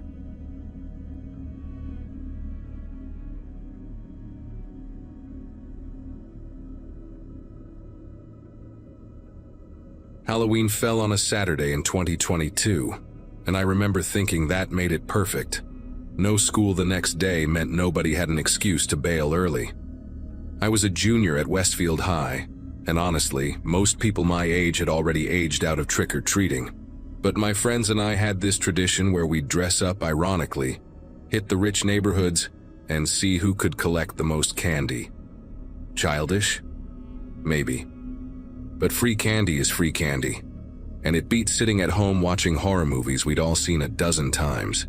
That year I went as a zombie office worker, complete with a tie and briefcase splattered with fake blood. My buddies Jake and Austin were with me for the first couple hours, but around 9:30 they started getting texts from people at a party across town. They wanted to head out, said we'd already hit most of the good houses anyway. I told them to go ahead. There were still a few streets I wanted to check out, ones we hadn't covered yet. And I figured I had until 11 before my parents would start blowing up my phone. The neighborhood I grew up in, Meadowbrook, sits on the north side of Harrisburg, Pennsylvania. It's the kind of place where everyone knows everyone, where people leave their Christmas lights up until February and nobody bats an eye. The houses are a mix of colonials and split levels from the 70s, most with big front yards, and those old maple trees that turn the streets into tunnels of orange and red every October. Halloween always brought the neighborhood to life in this specific way. You'd see families you hadn't spotted in months, kids running in packs from house to house, parents trailing behind with flashlights and thermoses of coffee spiked with something stronger. But by the time Jake and Austin took off, things had started to wind down. Porch lights were clicking off one by one, and the groups of little kids in their store-bought costumes had mostly disappeared. I didn't mind, though. The quiet felt kind of nice after all the screaming and chaos earlier. I walked down Chestnut Lane with my pillowcase of candy slung over my shoulder, still hitting the houses that had their lights on, getting the usual comments from adults about how I was getting too old for this, but here's some Snickers anyway. That's when I first noticed him. I was coming down the steps of the Castellano house, unwrapping a Reese's cup, when I glanced across the street and saw a guy standing under a streetlight. He wasn't doing anything, just standing there with his hands in the pockets of this dark jacket. No costume, no candy bag, no kids with him. At first I figured he was waiting for someone, maybe a parent whose kid was taking forever at a house or something. But there was nobody else around. The street had emptied out while I was at the door, and it was just me and this guy on opposite sides of the road. He was maybe 40 feet away, far enough that I couldn't make out his face clearly, but close enough that I could tell he was looking in my direction. Not staring exactly, but aware. I felt this little ping in my chest, that weird instinct that tells you someone's paying attention to you. I finished the Reese's, crumpled the wrapper, and kept walking toward the next house with a light on. When I got to the porch and glanced back, the guy had moved. He was further down the street now, still on the opposite side, still just standing there. I rang the doorbell and waited, trying to shake off the weird feeling creeping up my spine. An older woman answered, dropped some fun-size Milky Ways in my bag, and I thanked her and headed back down to the sidewalk. The man was still there. He'd moved again, repositioned himself so he was directly across from where I was now. That's when my brain started doing that thing where it tries to rationalize something that doesn't make sense. Maybe he lived on this street and was just out enjoying the holiday. Maybe he was checking on decorations or waiting for someone who was running late. Maybe I was being paranoid because it was Halloween and I'd watched too many slasher films. But then I walked to the next house, 3 doors down, and when I came back out, he'd moved again. Same distance, same side of the street, just keeping pace with me. He wasn't following exactly, wasn't walking behind me or anything obvious like that. He was mirroring me. Every time I moved, he adjusted his position to stay across from where I was. My heart started beating faster, that deep thud you feel in your ears when adrenaline kicks in. I told myself I was overreacting, that there was a perfectly normal explanation, but my hands were gripping the pillowcase tighter, and I was suddenly very aware of how empty the street had become. I decided to test it. Instead of going to the next house in line, I crossed to the other side of the street, heading toward a place with inflatable decorations still lit up in the yard. If this guy was just randomly walking around, he'd stay where he was or move in some other direction. But if he was actually tracking me, he'd have to adjust. I kept my eyes down, pretending to check my phone, but I was watching him in my peripheral vision. Sure enough, as soon as I crossed, he started moving too. Not rushing, not making it obvious. Just a casual stroll that happened to bring him back across the street to the side I'd just left. We'd basically swapped positions. My stomach twisted into a knot. This wasn't coincidence anymore. This was deliberate. I went up to the house, rang the bell, and when a guy in a witch hat answered, I barely registered what candy he gave me. My focus was on the man across the street, who had stopped near a parked minivan and was standing there like he had all the time in the world. When I came back down the steps, I made a split-second decision to head toward the main road where there'd be more lights, maybe more people. I walked faster now, not quite running, but definitely moving with purpose. My sneakers made this rhythmic slap against the pavement, and I kept my breathing steady, trying not to let panic take over. The main road was only 2 blocks away, and there was a gas station on the corner that'd definitely still be open. I could go there, hang out inside for a bit, maybe call my parents to come get me, even though I'd feel like an idiot explaining why. As I turned the corner onto Willow Court, I risked a glance back. The man was still there, but he'd stopped moving. He was just standing at the intersection, a dark shape under the streetlight watching me go. Relief flooded through me for about 3 seconds. Then I heard it. Footsteps. Not the shuffling, distant kind, but close. Deliberate. Someone walking at a steady pace behind me. I didn't want to turn around. Every instinct screamed at me to just keep walking, to not confirm what I already knew. But I couldn't help it. I looked back, and there he was. He'd crossed the street and was now following me directly, maybe 20 feet back. The casual pretense was gone. He wasn't trying to hide it anymore. My legs moved automatically, faster now, my pillowcase of candy bouncing against my hip. I thought about running, just full-on sprinting toward the main road, but some part of my brain worried that might trigger him to run too. As long as I was walking, he was walking. Maybe if I stayed calm, acted like I hadn't noticed, I could get somewhere safe before things escalated. The houses around me were mostly dark now, their porch lights off, Halloween officially over for their occupants. I thought about banging on someone's door, screaming for help. But what if nobody answered? What if it took too long and he caught up while I was standing there like an idiot? The gas station felt like the better option, somewhere public with cameras and people and bright fluorescent lights.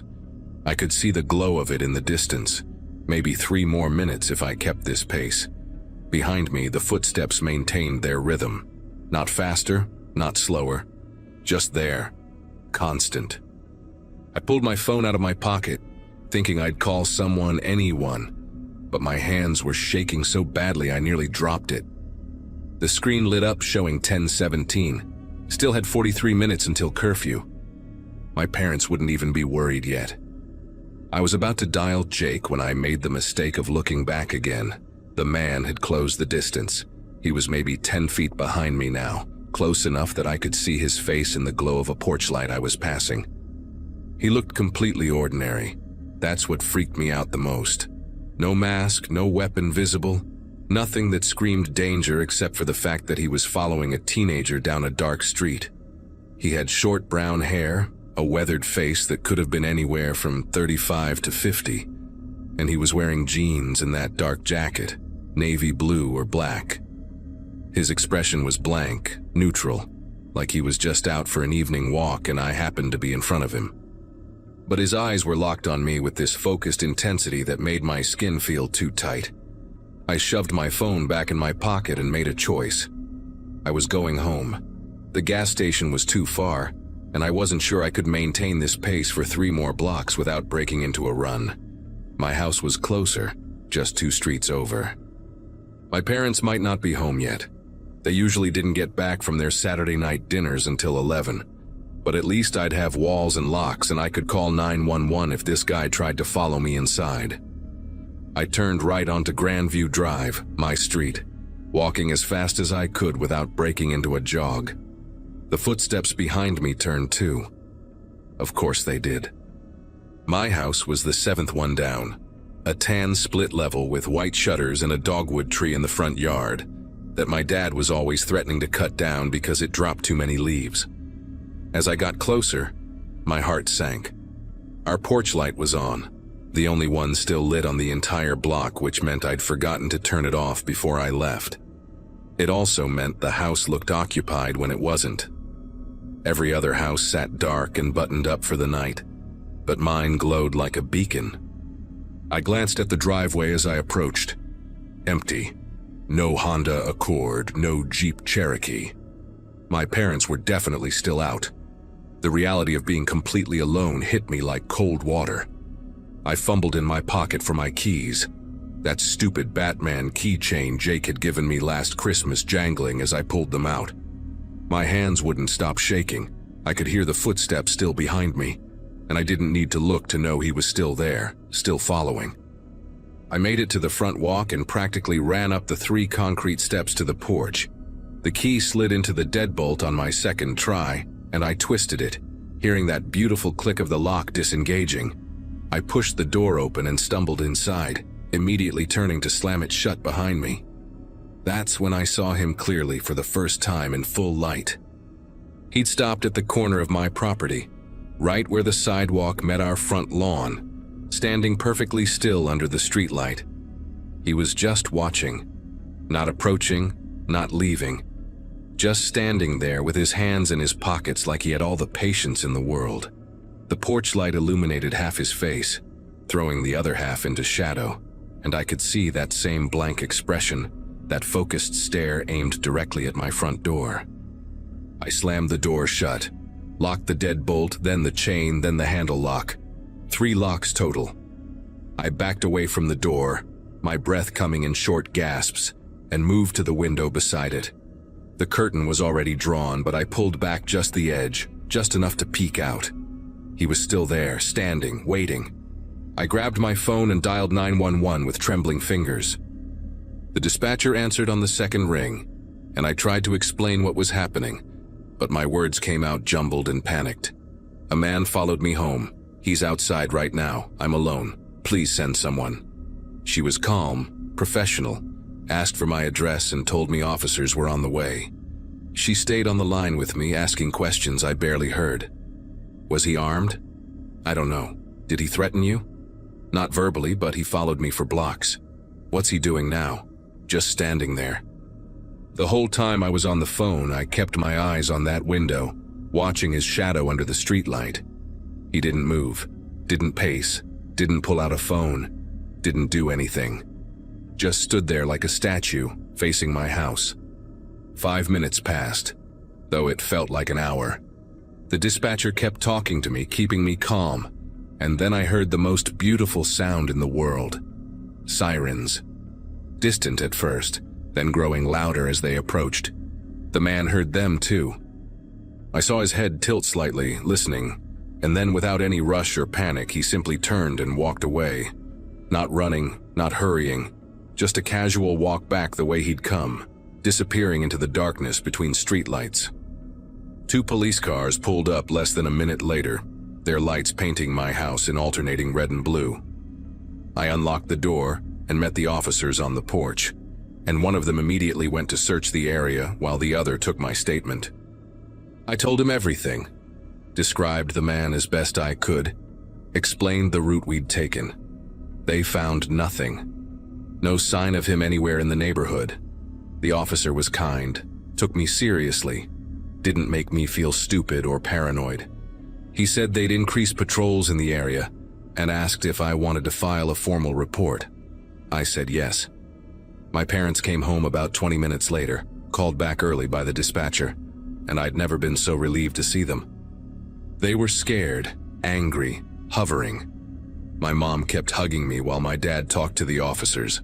The police stayed until almost midnight, checking all the doors and windows, making sure everything was secure.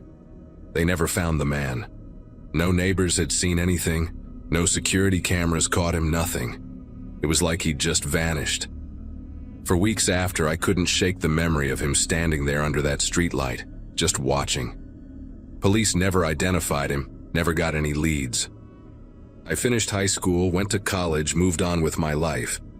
But even now, years later, I still check behind me when I'm walking alone at night, and I never, ever trick or treat anymore.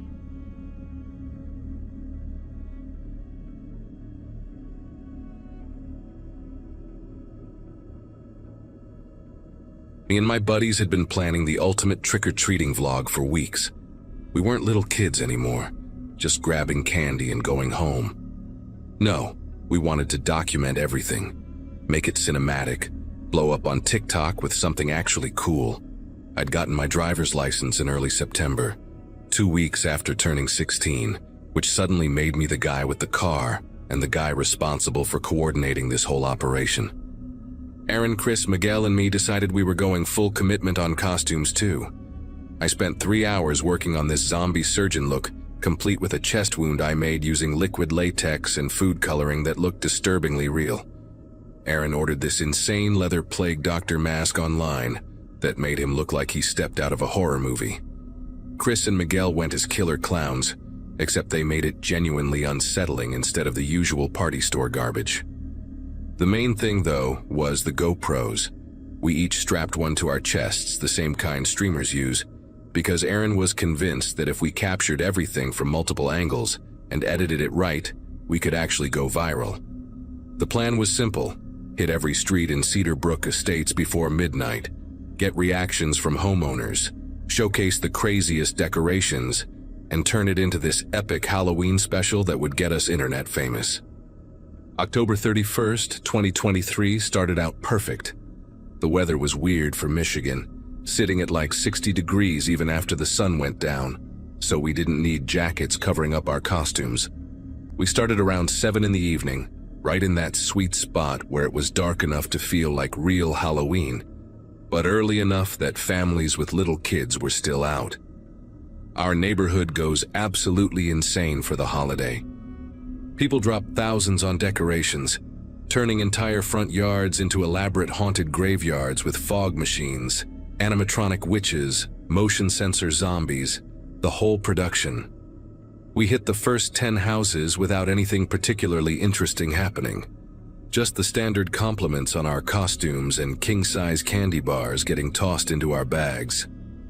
Aaron kept up this running commentary for his camera, cracking jokes about which houses had the best setups, doing voiceovers like he was hosting some professional documentary.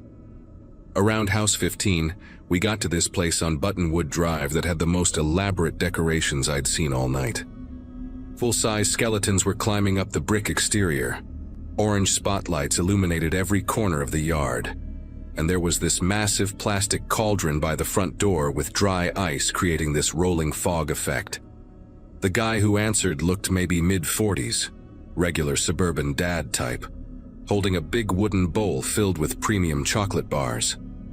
He got really enthusiastic about our costumes, especially the GoPros, saying he loved that teenagers still went all out for trick-or-treating instead of thinking they were too cool for it. We thanked him, grabbed our candy, and moved on to the next house without giving that interaction a second thought. Nothing about it seemed off. He was just another friendly neighbor participating in the holiday. We spent the next 4 hours hitting nearly every house in the neighborhood, our bags getting heavier with each stop. The footage we were capturing was actually turning out incredible. We got this one house where the owner had rigged up a fake electric chair that sparked when you walked past it. Another place where someone dressed as Michael Myers just stood completely still in the doorway until we turned to leave. then moved slightly to freak us out. Chris nearly dropped his entire bag of candy when that happened. By 11, our feet were killing us, and the streets had mostly cleared out, just a few stragglers heading home. We'd filled up 2 bags each, way more than we needed, but Aaron insisted we had enough content to make something actually good. The drive back to my place took maybe 10 minutes, all of us buzzing with adrenaline and already talking about how many views we'd get. My mom was still awake when we got home, sitting in the living room with her laptop, working on something for her job at the insurance company. She asked how the night went, told us to keep it down because my little sister was asleep, and said we could use the basement to go through the footage as long as we cleaned up after ourselves. The basement became our editing bay for the next 2 hours. We had 4 different camera angles from the same night, all this raw footage that needed to be synced up and cut together. Aaron was the best with editing software, so he took the lead, pulling all the files onto his laptop while the rest of us watched and gave input. We started from the beginning, watching ourselves leave my driveway, walking up to the first few houses. It was actually pretty cool seeing it all come together, these different perspectives of the same moments. Some houses looked way better on camera than they did in person, the lighting and fog machines creating this legit creepy atmosphere. We were maybe an hour into reviewing everything when Aaron pulled up the footage from Buttonwood Drive, that house with the elaborate decorations and the friendly guy. On screen, you could see all 4 of us approaching the door, the orange lights making our costumes look even better than I remembered. The guy opened the door right on cue, complimented our outfits, dropped chocolate bars into our bags, made that comment about loving teenagers who still trick or treat. Standard interaction. Nothing weird. But then Aaron noticed something. After we turned and walked away, heading down the driveway toward the street, his GoPro kept recording. The camera had caught the doorbell, one of those Ring doorbell cameras, still lit up on the door frame. Aaron paused the video and rewound it. We'd all walked away laughing about something, our voices getting quieter as we moved toward the street, and the guy had closed his door. But the GoPro was still picking up audio. Faint, but there. At first it sounded like nothing, just that ambient noise you get on recordings, maybe wind or the fog machine still running.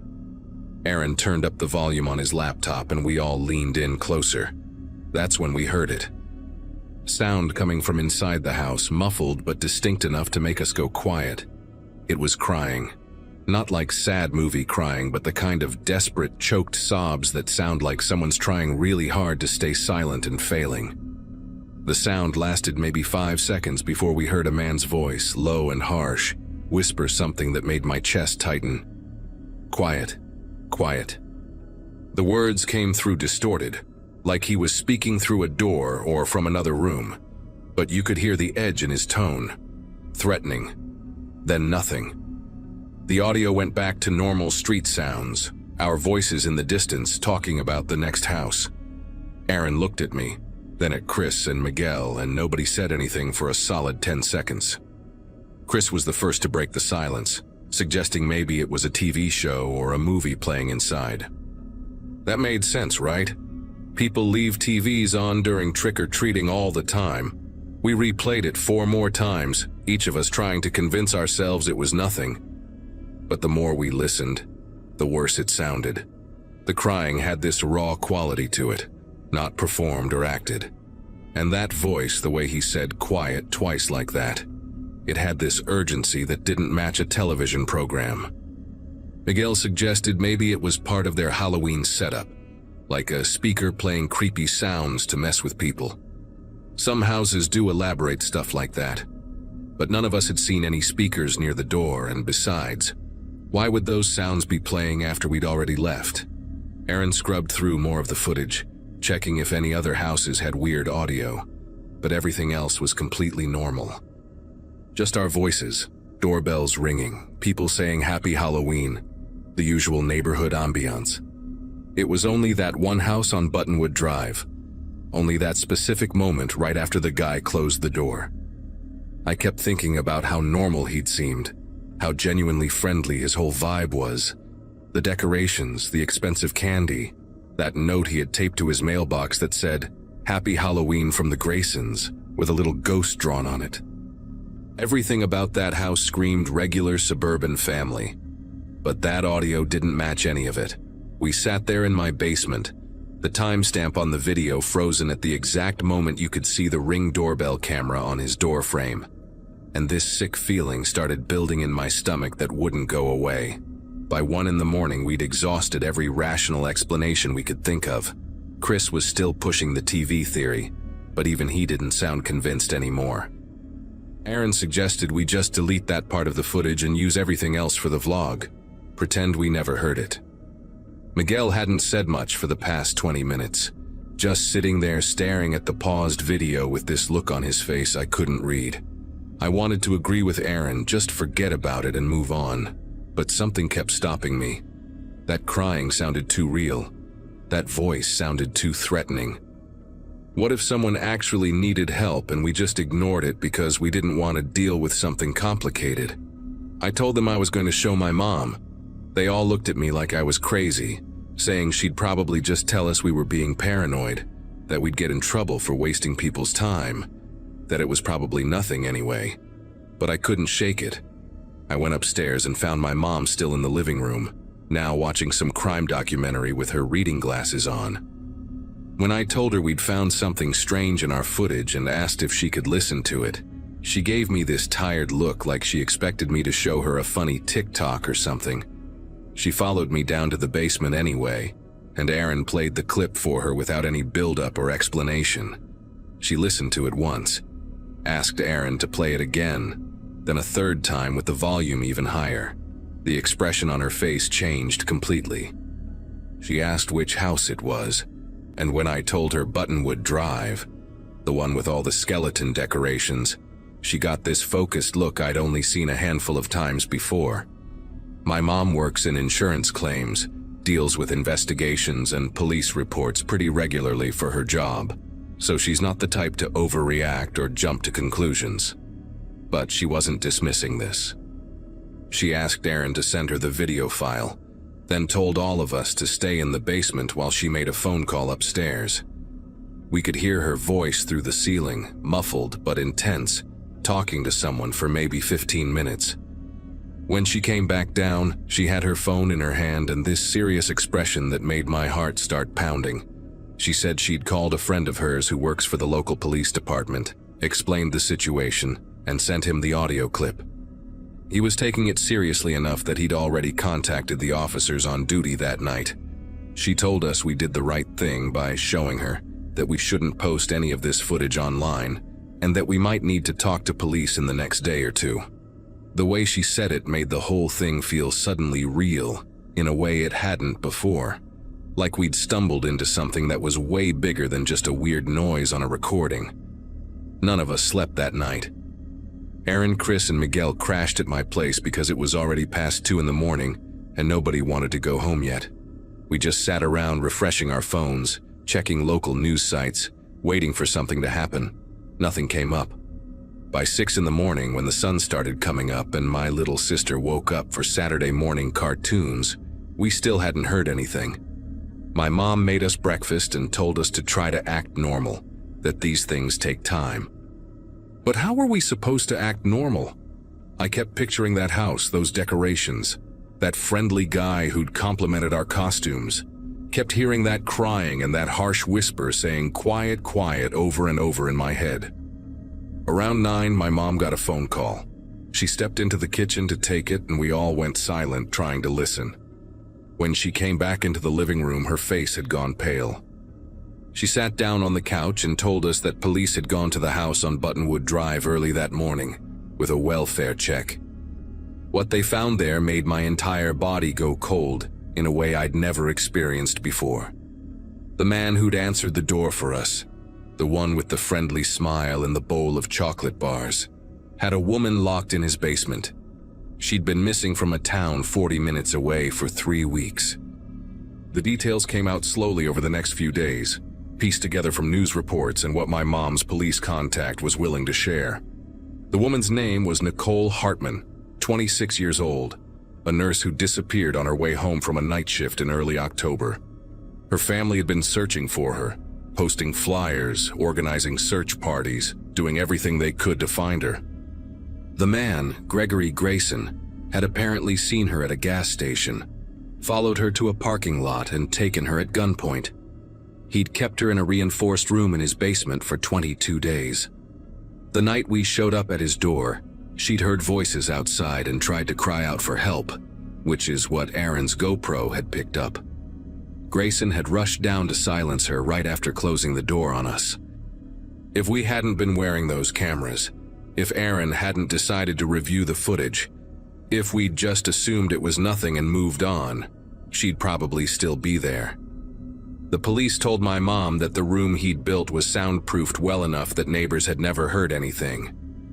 The only reason we caught it was because his Ring doorbell mic was sensitive enough to pick up the sound during that brief moment when she tried to scream, and our GoPro happened to be recording at the exact right angle to capture the audio feed. The timing was pure chance, this horrible coincidence that ended up saving her life. The weeks after that were surreal. News outlets wanted to interview us, but my mom shut that down immediately, saying we were minors and didn't need that kind of attention. We had to give official statements to detectives, walking them through the entire night, explaining how the GoPros worked, why we were recording everything. They took Aaron's camera as evidence, along with all the footage from that night.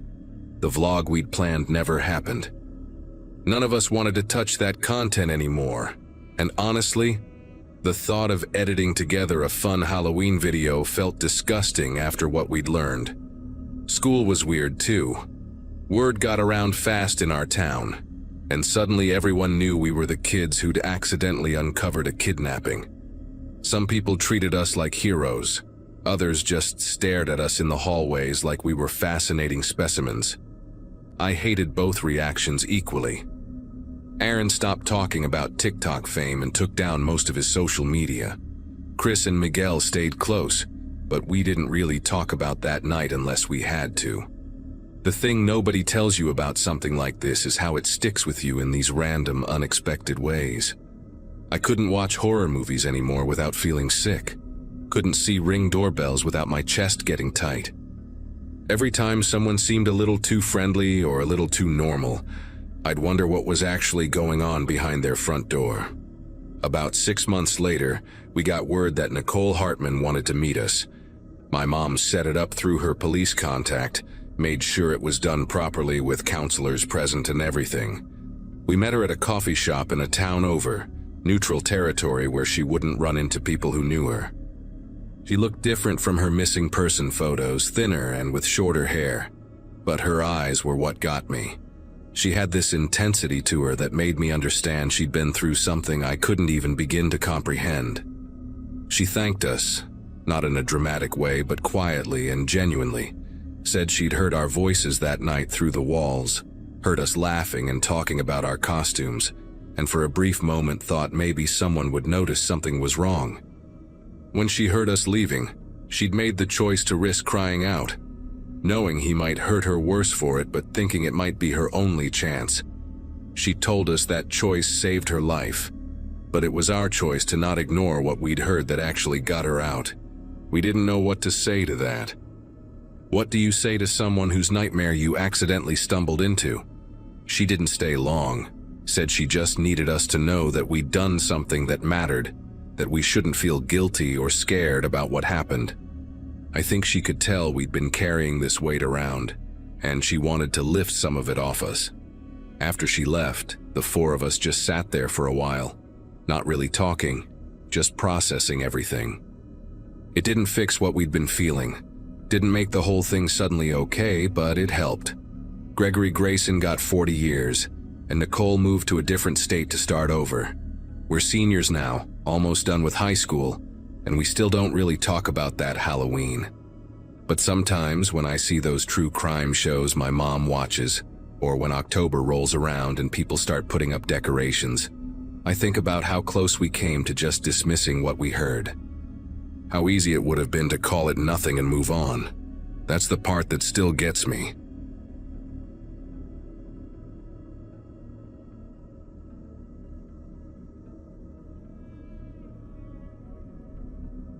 It was supposed to be one of those harmless Halloween nights that parents half enjoy for the nostalgia and half endure for the sugar chaos. My two kids, Lily and Ben, were bouncing in the back seat, their costumes already crumpled from the drive. We had heard through one of Lily's classmates that the houses over in Briarwood Circle were giving out the good stuff, the full-sized candy bars, not the tiny ones you get everywhere else. I figured it would be worth the drive, a fun detour before heading home. The neighborhood looked like something out of a magazine. Tall oaks, trimmed lawns, and houses glowing with string lights and pumpkins on every porch. We turned onto the cul-de-sac, and it really did feel like a small carnival. Kids in every direction, parents chatting at the curb, porch lights gleaming one after another. Every house but one. On the far end sat a two-story home, darker than the rest. No lights, no decorations, nothing but a faint blue flicker from inside, like the glow of a television left on. The front door was slightly open, just enough to notice from the street. I remember thinking maybe the owners had stepped out for a minute or just ran out of candy. I told the kids to skip it, but Ben was fixated on that house. He said he saw movement inside, a shadow by the stairs. He was only 7, and full of that fearless curiosity that makes you both proud and terrified as a parent. Lily, who was 9 and already in that know-it-all stage, laughed and said Ben was imagining things. They argued for a bit, and before I could finish telling them to move along, Lily said she'd prove it was nothing. She grabbed her plastic pumpkin bucket and started walking toward the house. I remember how her cape trailed behind her, brushing against the sidewalk, the sound of it oddly loud against all the laughter and chatter around us. I stayed by the car, not wanting to make a scene by yelling, figuring she'd knock, get no answer, and come right back. But she didn't. She stepped onto the porch, hesitated, and looked back at me once. Then she pushed the door a little wider. That's when the faint sound of a TV came clearer. Static and muffled voices, like an old news broadcast playing on loop. The air felt strangely still around that spot, as if the rest of the street had gone quieter. I saw her glance over her shoulder toward the living room inside. Then her small hand disappeared behind the doorframe. A second later, Ben followed her halfway up the path before I caught up and told him to stop. I called Lily's name, but before she could answer, I heard her scream. I ran up the path so fast I nearly tripped over Ben's candy bucket. The door was wide open now, the living room lit only by the glow of a television showing nothing but gray fuzz. The sound filled the air in this hollow way, like it had been playing for hours. I shouted for Lily again and moved deeper into the house, my voice echoing strangely. That was when I saw movement. 2 small figures crouched under a dining table, their faces streaked with tears. Lily and Ben were both shaking, clutching each other. They wouldn't speak at first, just kept pointing toward the kitchen. I told them to stay put and stepped closer to where they were pointing. The smell hit me before I saw anything. Metallic, thick, and wrong. In the kitchen, a man sat tied to a chair, duct tape across his mouth. He was alive, barely, his eyes wide and darting toward me, pleading. I froze for a second that felt much longer than it probably was, trying to make sense of what I was looking at. The light from the refrigerator spilled across the tile, showing scuff marks on the floor, and one of the back doors was swinging slightly, as if someone had just gone through it. I ran back to the kids, grabbed them both, and rushed out the front door, yelling for someone to call the police. A couple of parents nearby turned, confused at first, thinking maybe it was just some Halloween prank. When they saw the look on my face, they realized it wasn't. Within minutes, the cul-de-sac that had been buzzing with laughter fell into a heavy silence, broken only by the distant sound of sirens getting closer. I tried to keep the kids calm, but Lily wouldn't stop repeating. He wasn't alone. Someone else was there. Her voice had this hollow, terrified tone that didn't sound like her at all. The police arrived fast. They told us to stay by the car while they cleared the house.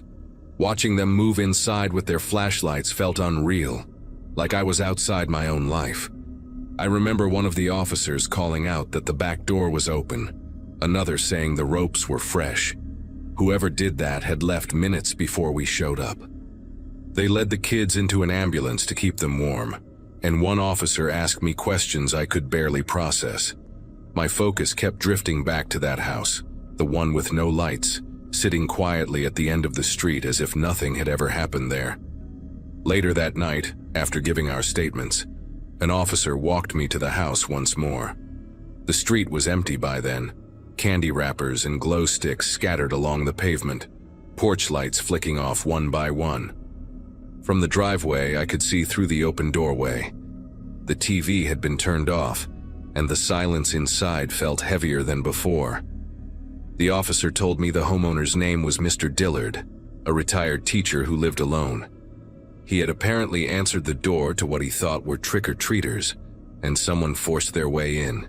The rest, he said quietly, was just bad timing. For weeks afterward, Lily and Ben would wake up crying, saying they heard footsteps in their room or whispers near the window. We changed the locks, added cameras, did everything the police suggested, but the fear stuck to them like dust that never fully clears. One afternoon, I got a call from the detective assigned to the case. They'd found fingerprints in the kitchen, but none matched anyone in their database. Whoever it was had planned everything, down to the timing with the trick-or-treat crowds. They had used the laughter and noise outside as cover to move unseen. The house was sold months later. I drove past it once, against my better judgment. The new owners had painted it pale yellow, fixed the porch light and planted flowers by the walkway. But something about it still looked wrong. Not haunted in a ghost story way, just violated, like the walls had seen too much.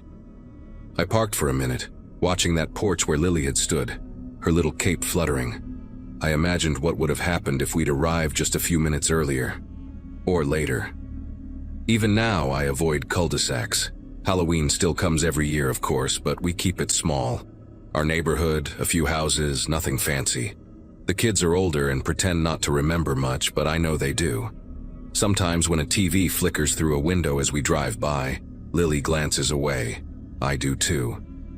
Because I can't help but think that somewhere out there, whoever was in that house that night is still walking among all the noise and costumes, just waiting for another dark porch and another open door.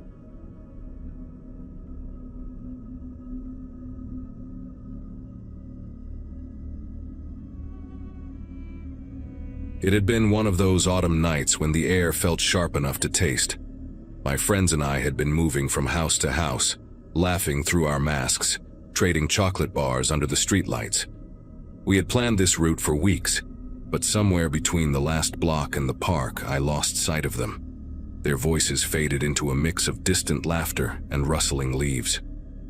I stood there for a moment, clutching my plastic pumpkin full of candy, trying to decide which way they had gone.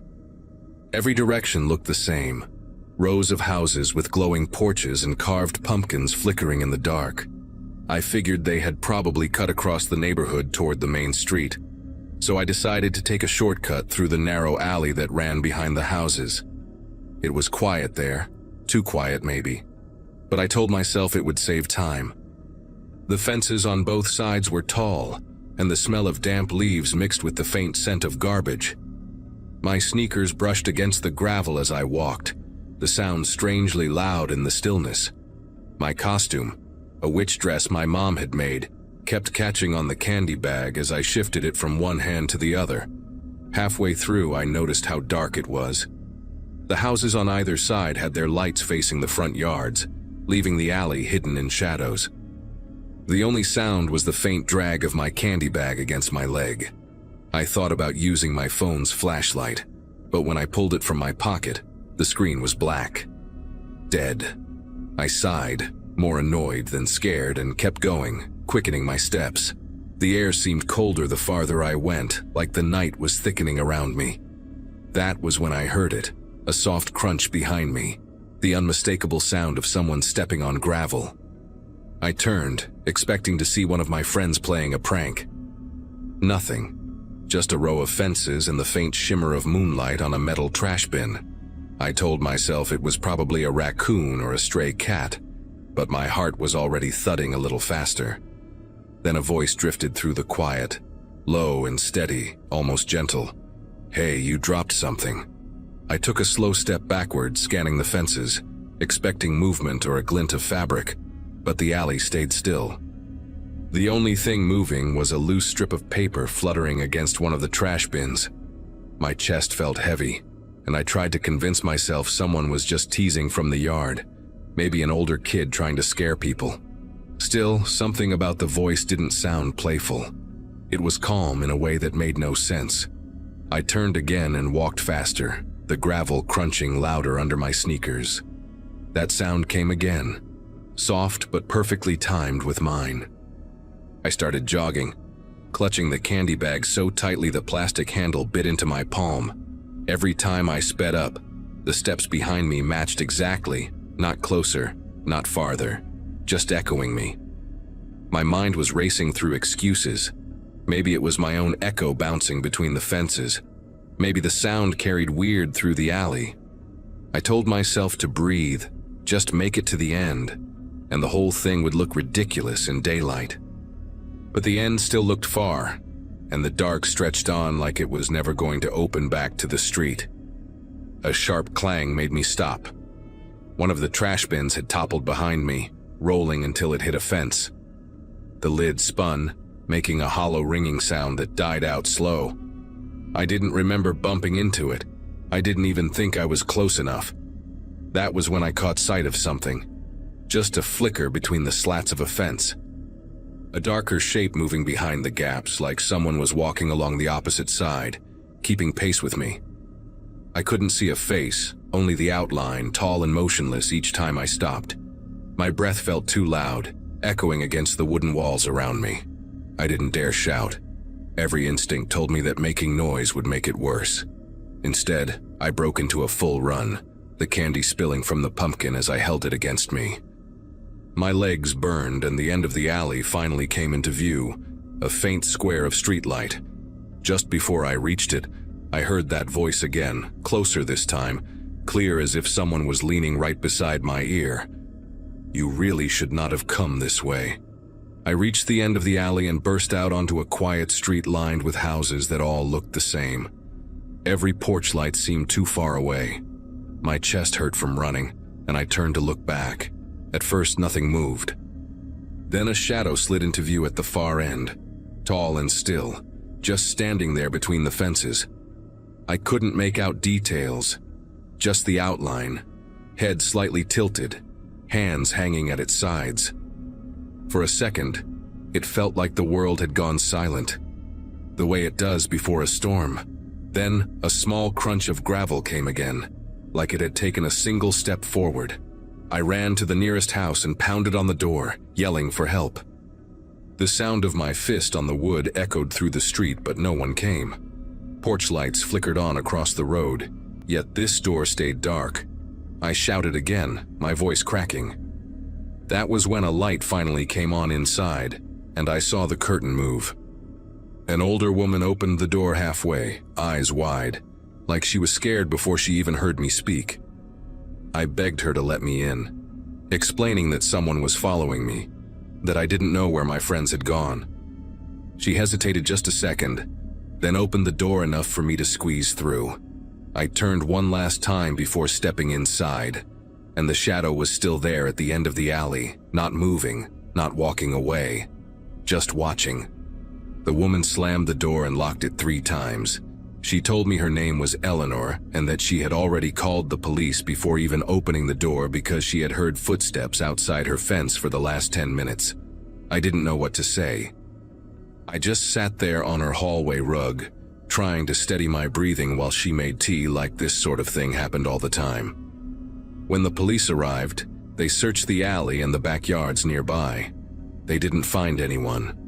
One of the officers said it was probably a teenager in a costume playing a prank, but Eleanor shook her head and said the footsteps had started before any trick-or-treaters passed by. The officer smiled politely, told us to lock the doors, and left. I never told my parents the full story, just that I got lost and a kind woman helped me. But I still remember that figure, motionless under the streetlight. It never chased me. It didn't have to. After that night, I stopped using shortcuts. Even months later, I found myself crossing streets just to avoid narrow spaces between buildings. My friends teased me for being jumpy, but I could not explain the kind of silence that had filled that alley. It was not like hearing something strange. It was more like the world had paused around me. I tried convincing myself it was some older kid in a mask, yet part of me never believed it. The way that shadow had stood, perfectly still, like it did not need to move to be dangerous, that stayed with me. Eleanor kept in touch for a while after the incident. She told my mom she would walk with me to school if I ever felt uneasy. A few weeks later, I heard from her again. She called to say someone had tried her back gate late one night. When the police came, they found only a small pile of candy wrappers and a single black glove near her fence. They told her it was probably nothing. She said she kept her windows closed after that. I did too. Years passed and I thought about that night less and less. But one Halloween, while handing out candy at my parents' place, I noticed something strange. A man lingered across the street, too far to see clearly. He never came closer, just stood under the same kind of streetlight that had lit that alley years ago. Kids walked past him laughing, and he never moved. When I blinked, he was gone. I told myself it was a trick of the light, but I stayed inside after that. Sometimes, when the house is quiet and I catch the sound of gravel shifting outside, my mind goes straight back to that night.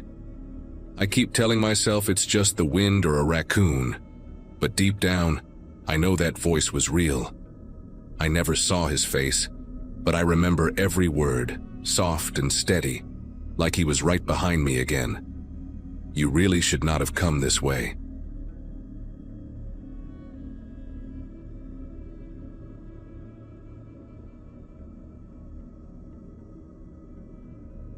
When I think about that night, I can still smell the mix of damp leaves and pumpkin candles. I lived on a quiet street where every kid knew every porch light that meant candy.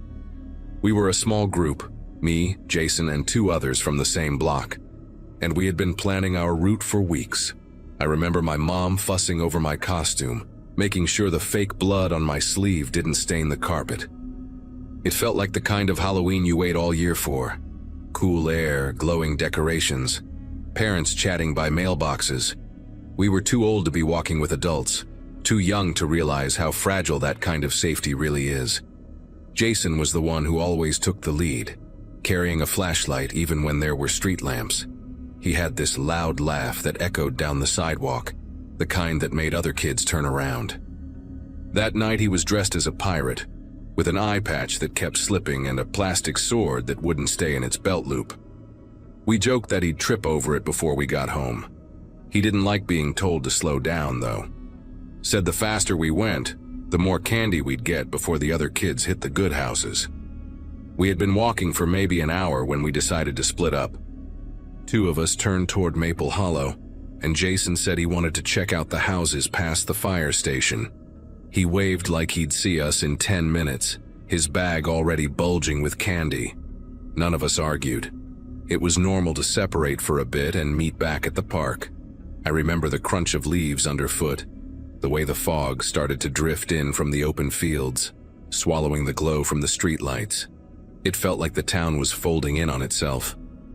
The next time anyone saw Jason, he was talking to a man standing beside a red truck near the corner of Birch Lane. That's what one of the younger kids said later. The man was dressed like a firefighter, with reflective stripes catching the light.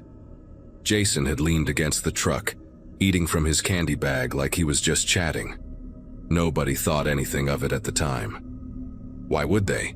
The guy looked official, the truck looked real, and Halloween makes everything seem a little make-believe anyway. We regrouped at the park around 9. The swings creaked in the wind, candy wrappers stuck to the damp grass, and Jason's flashlight wasn't among the ones flickering in the dark. At first, we joked that he'd probably gone home early to trade candy with his sister. But when I passed his house on my way back, the porch light was still on, and his mom was standing out front, calling his name down the street. She looked worried in that quiet way parents do when they're still pretending everything's fine. I remember how her voice carried through the cold air, echoing off the houses. The police came fast that night. Flashlights swept through yards, car doors slammed, and they started asking questions none of us knew how to answer. They showed us a photo later, grainy, pulled from someone's security camera. It showed the red truck parked under a flickering streetlight, Jason standing nearby, and the man beside him wearing a real turnout coat. The patch on his sleeve was visible even in the blurry frame.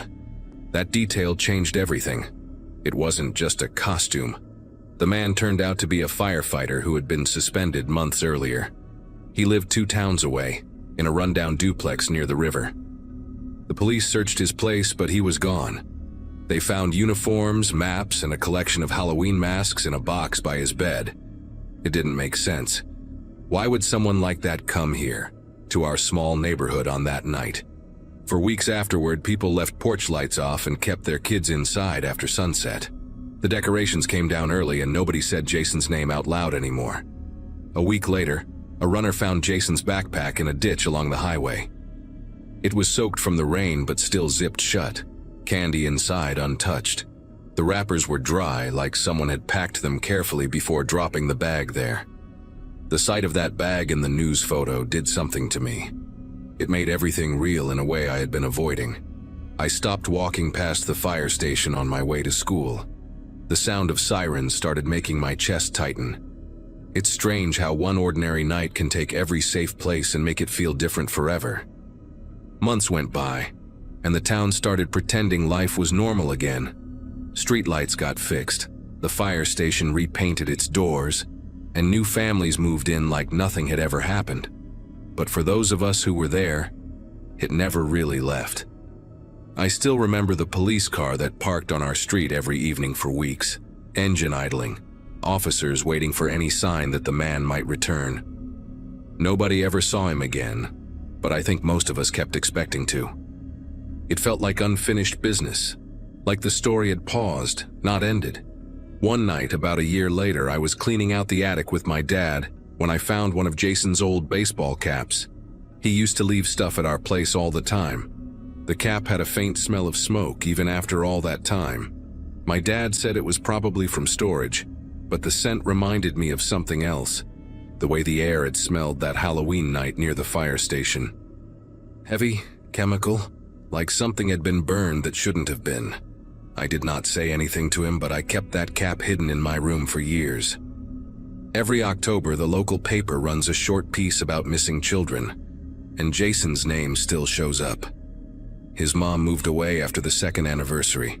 Some say she visits the site where the backpack was found every Halloween, leaving a small pumpkin with a candle inside. A few of us from the old neighborhood meet at the park sometimes, the same one where we waited for him that night. We don't talk much when we're there. There's nothing new to say. Even now, when I see a fire truck driving by with its lights flashing, I feel that same cold awareness, like the world can change without warning. One man, one wrong trust, and a kid who just wanted more candy. It doesn't sound like much when you say it out loud, but for everyone who lived on that street, Halloween stopped being a holiday that year. It became the night Jason never made it home.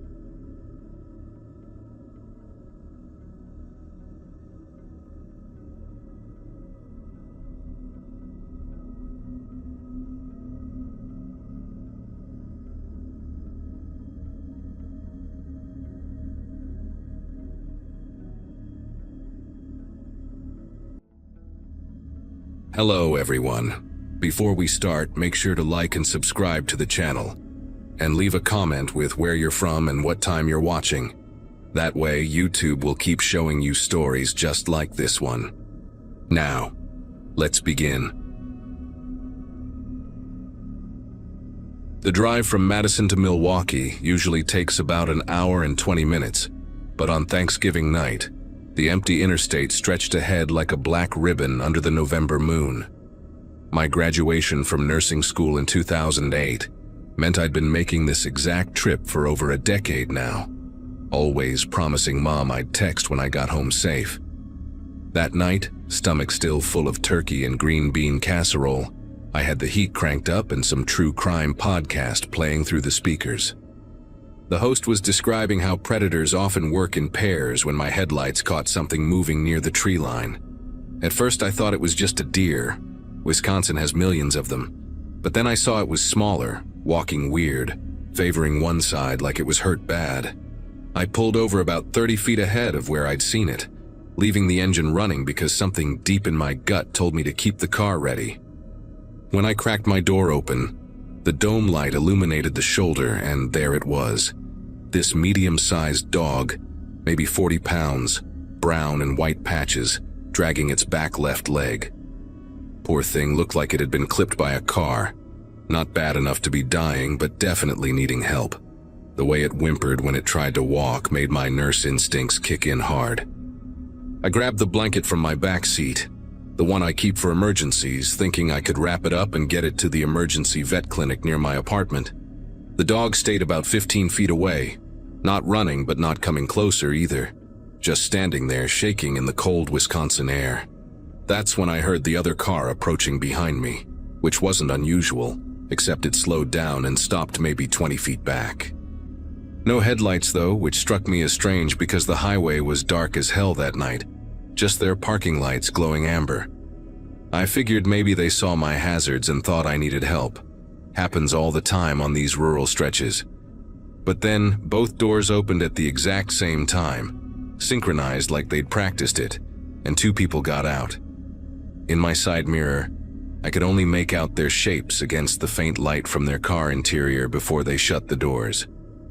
One was definitely bigger, broader shoulders, and they both moved with this purposeful walk that made every alarm bell in my head start ringing. "Buster, there you are, buddy," the smaller one called out, voice carrying clear in the still night air. But something about the tone was all wrong, too rehearsed like reading from a script. The dog didn't react at all, didn't turn its head, didn't wag its tail, nothing. Just kept looking at me with those pain-filled eyes.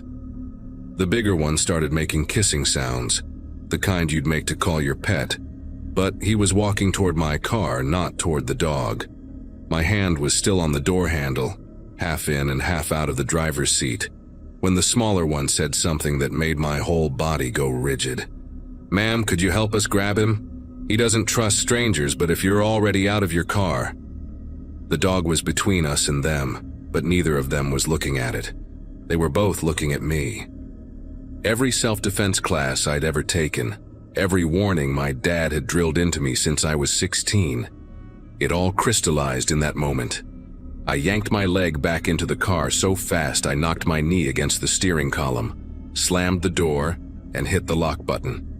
The bigger one broke into a run the second my door closed, and I mean full sprint, covering the distance to my car in seconds. His fist hit my window hard enough that I thought it might crack, and his face pressed against the glass, mouth moving, saying something I couldn't hear over my own screaming. My transmission was still in park, and my fingers felt thick and clumsy as I fumbled for the gear shift. The smaller one had circled around to the passenger side, trying the handle, then pounding on that window too, and between their bodies blocking my mirrors, I couldn't see anything behind me to reverse safely. The dog just stood there through all of this, hadn't moved an inch despite the chaos, and that detail hit me even through my panic. A real injured dog would have bolted or at least reacted to two people running and yelling. I threw the car in drive instead of reverse, flooring it forward, tires squealing on the asphalt. In my rearview mirror, illuminated red by my taillights, I saw them running back to their car, and that's when I noticed they'd left both doors open the whole time, ready for a quick pursuit. My speedometer hit 80 before I even realized it, taking the curves of that dark highway way too fast. But I didn't slow down until I saw the lights of a gas station about 3 miles ahead. My phone was in the cup holder and I grabbed it at a red light, calling 911 with fingers that wouldn't stop trembling. The operator kept me on the line while I pulled into the gas station, parking right in front of the doors where the cameras and lights were. I gave her the mile marker, described the car as best I could. Dark sedan, maybe a Chrysler or Dodge, no front plate that I could see. The two people, one about 6 feet, heavy build, wearing what looked like a baseball cap, the other shorter, thinner, both in dark clothes. While I was talking, a highway patrol officer arrived at the gas station, apparently already in the area, and he took my full statement right there in the parking lot. He radioed for another unit to check that stretch of highway, then looked me straight in the eye and said something that made me want to throw up. "You did the right thing driving off." We've had 2 reports this month of a similar setup. Same area, fake injured animal near the forest. What really got me was when he asked about the dog's behavior, nodding when I described how it didn't react to them calling it or to the commotion. "Probably trained for this," he said, explaining that some people teach dogs to limp on command, reward them for staying still no matter what's happening around them. The thought of someone taking what could have been a sweet family pet and turning it into bait for God knows what made me sick. Another officer called in about 20 minutes later, said they'd found fresh tire marks where I'd described but no sign of the car or the dog. They increased patrols in that area for weeks afterward, but as far as I know, they never caught them. The officer gave me his card, told me to call if I remembered anything else or if I felt unsafe, and suggested I vary my routes home for a while. I didn't sleep that night, or the next 3 nights actually, just kept replaying every second in my mind. The way they moved in perfect coordination, how the smaller one's voice had this fake concerned quality, like someone who'd practiced the line too many times. I started researching similar incidents online and found a rabbit hole of forum posts from truckers and late-night drivers across the Midwest. Same pattern in Illinois, Iowa, Minnesota, always rural highways, always between 10 p.m. and 2 a.m., always targeting women driving alone. Some posts described different bait scenarios, a person flagging for help whose partner hides in the ditch, abandoned baby carriers on the shoulder that are empty when you get close, even fake accident scenes. The consensus was that these operations usually involve human trafficking rings, targeting isolated victims on empty stretches where screams won't be heard and witnesses are non-existent. My mom called the next morning, casual as always, asking if I'd gotten home safe like she always did after family dinners. I couldn't bring myself to tell her what happened, just said yes, traffic was light, everything was fine. But I've told pretty much everyone else, especially women who drive alone, because that's the thing that haunts me most. If I hadn't kept my engine running, if I'd walked those extra 15 feet toward that dog, if I'd been just a little more trusting or a little less paranoid, I would have been another missing person case. They would have found my car on the side of the highway, door open, hazards still blinking, and no trace of where I'd gone. My family would have spent the rest of their lives wondering what happened between Madison and Milwaukee on a cold Thanksgiving night. The detective who followed up a week later told me something that explained why they probably chose that specific spot. The forest there connects to a maze of old logging roads, unmapped paths that lead deep into wilderness where nobody goes in winter. Perfect for moving vehicles unseen, for transferring victims, for making people disappear. He also mentioned that the timing wasn't random. Holiday nights when police are dealing with drunk drivers and domestic calls, when response times to rural areas are slowest. These people had clearly done their homework, studied patterns, knew exactly when and where to set their trap. The fake limp was probably practiced hundreds of times. The dog conditioned with treats and praise until it could hold that injured pose no matter what chaos erupted around it. I still drive that route to visit my parents, though now I take the longer way through town after dark, adding 20 minutes but buying peace of mind. Sometimes I wonder about that dog, whether it was stolen from someone's yard, purchased from a sketchy breeder, or raised from birth for this specific purpose. I wonder if those two people are still out there, maybe in another state now, setting up on some other dark highway with their well-trained decoy.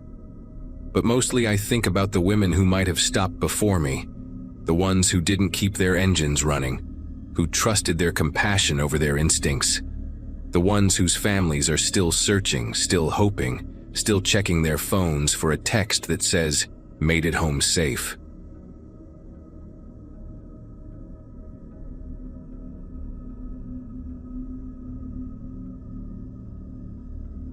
Denver gets quiet when it snows, and that November night was no exception as I walked Cooper through the empty streets near my apartment. My boots crunched against the fresh powder while Cooper, my golden retriever mix, pulled against his leash, nose buried in every interesting smell along Colfax Avenue. I'd moved into the second-floor unit 6 months earlier, right after signing the divorce papers that officially made me single again at 29. The building was one of those converted Victorians from the 1920s, complete with rattling radiators and floors that announced every footstep, but Cooper and I had made it home. That night started like any other. I'd gotten back from my warehouse shift around 9, found Cooper doing his desperate bathroom dance by the door, and bundled up for our usual evening routine. The temperature had dropped below freezing, and thick snowflakes drifted down steadily, muffling the few sounds of passing cars and turning Denver into something from a snow globe. We made our way past the dumpsters behind the building, Cooper taking his time despite my constant shivering, and I remember noticing how untouched everything looked, like nature had thrown a white blanket over the whole neighborhood. After Cooper finished marking his usual spots, we circled back to the front entrance, passing the old fire escape that clung to the side of our building like a skeleton. Snow had accumulated on every step and platform, creating perfect, undisturbed layers that must have been building up for hours. Something caught my eye as I glanced up at my living room window on the second floor. The curtains I always kept closed were parted slightly in the middle, creating a narrow gap where warm light spilled out into the darkness.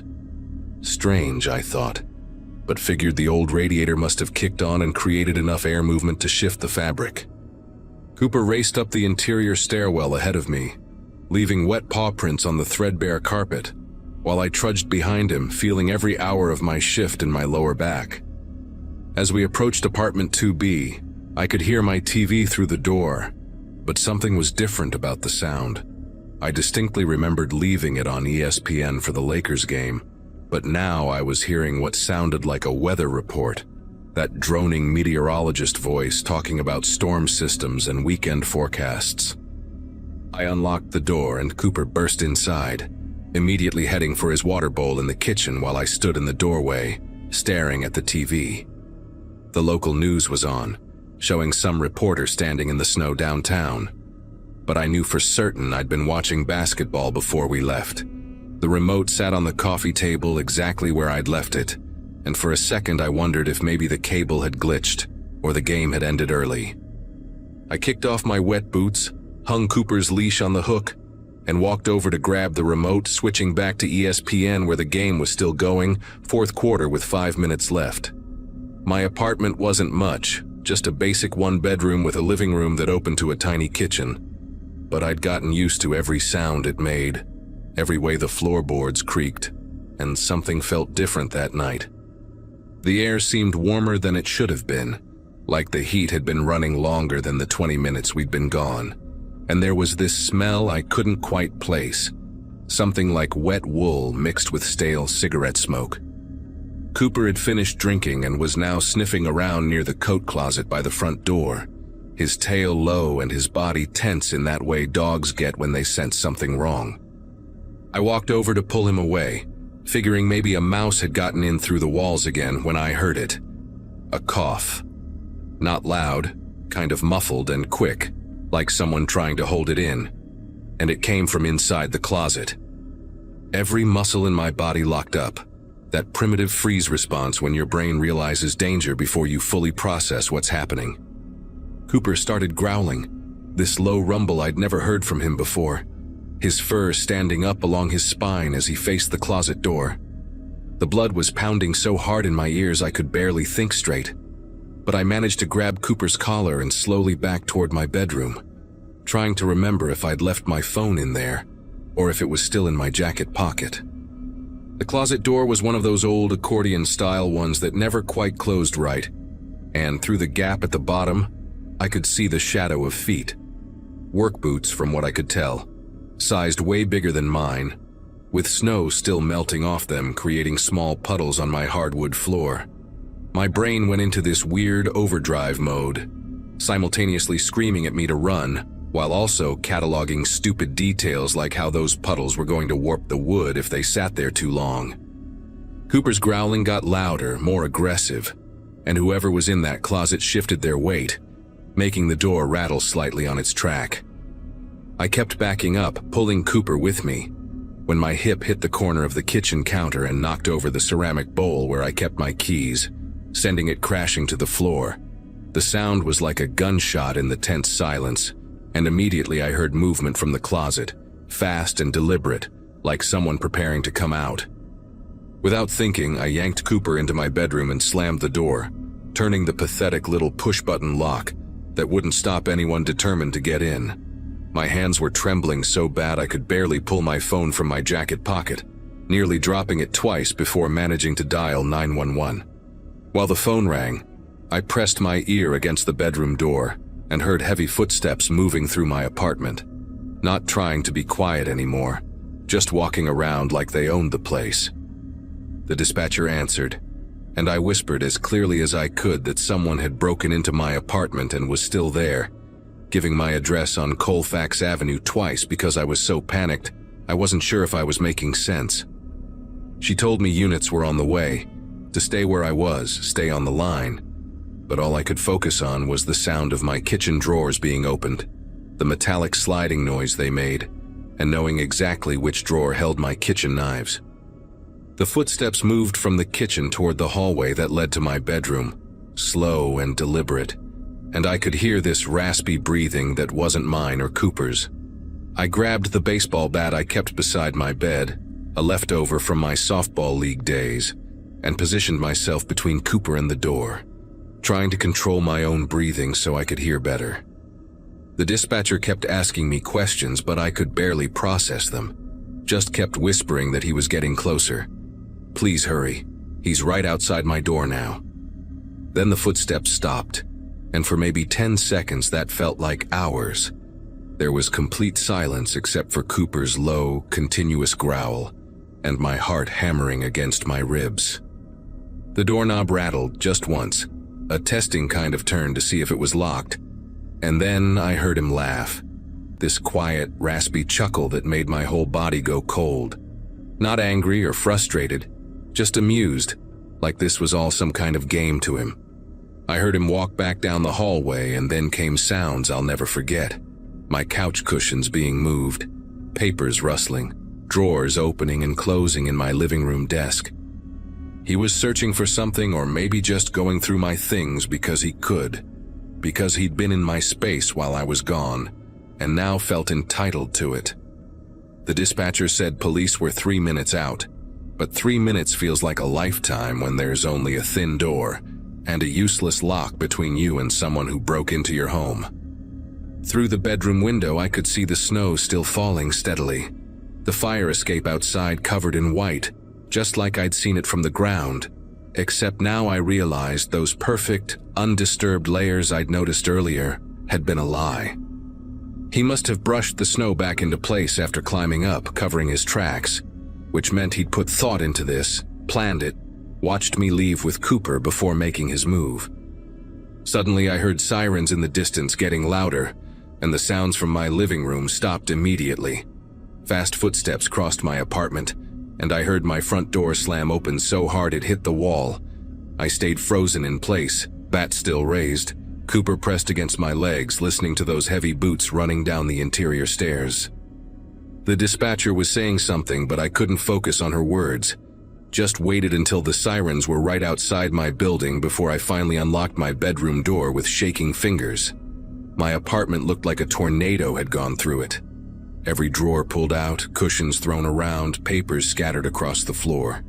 The closet door hung open, and inside I could see where he'd pushed aside my coats to hide, the hangers still swaying slightly.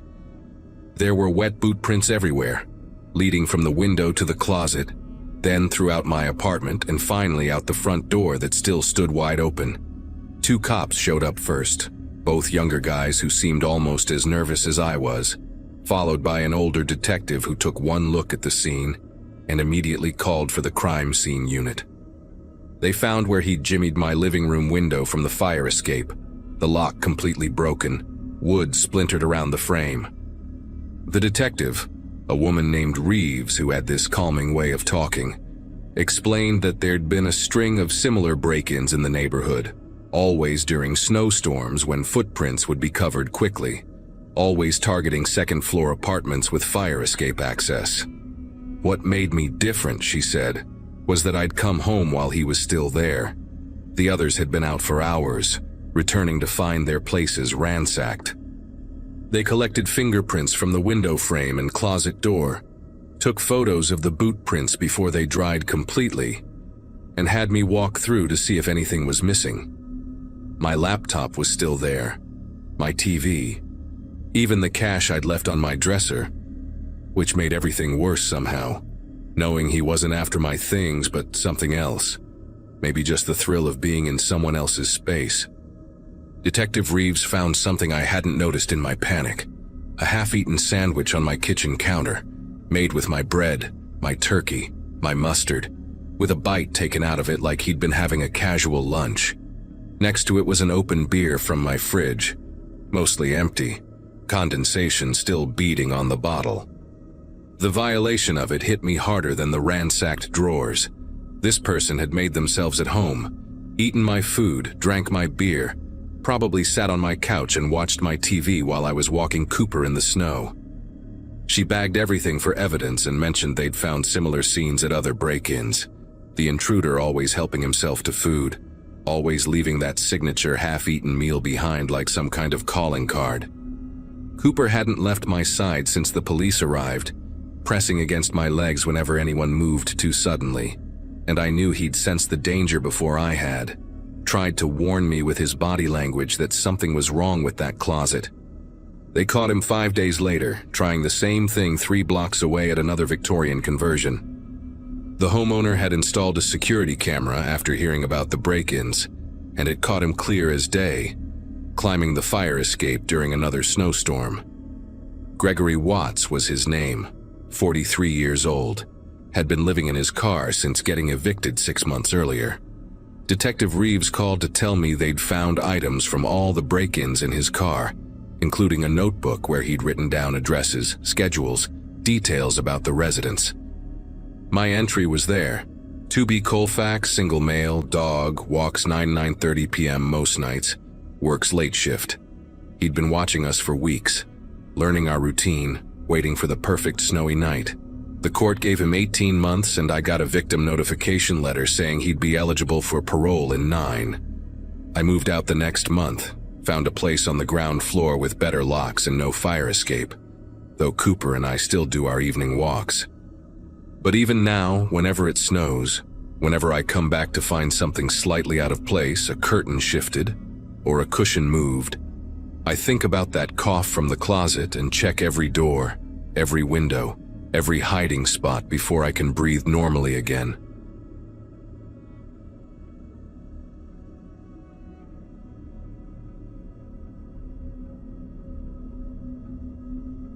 The week after Halloween always feels strange in our neighborhood, like the whole street is recovering from a sugar hangover, and that Monday in 2018 was no different. I'd just gotten my daughter Chloe to bed around 8:30, which was a miracle considering she was still wired from all the leftover candy I'd stupidly let her have after dinner. Being 33 with a 6-year-old meant most of my evenings looked exactly like this one.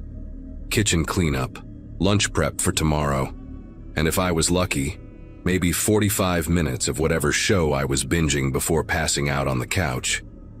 We lived in this little ranch-style house just outside Jefferson City. Nothing fancy, but it had a good school district and a big backyard where Chloe could play.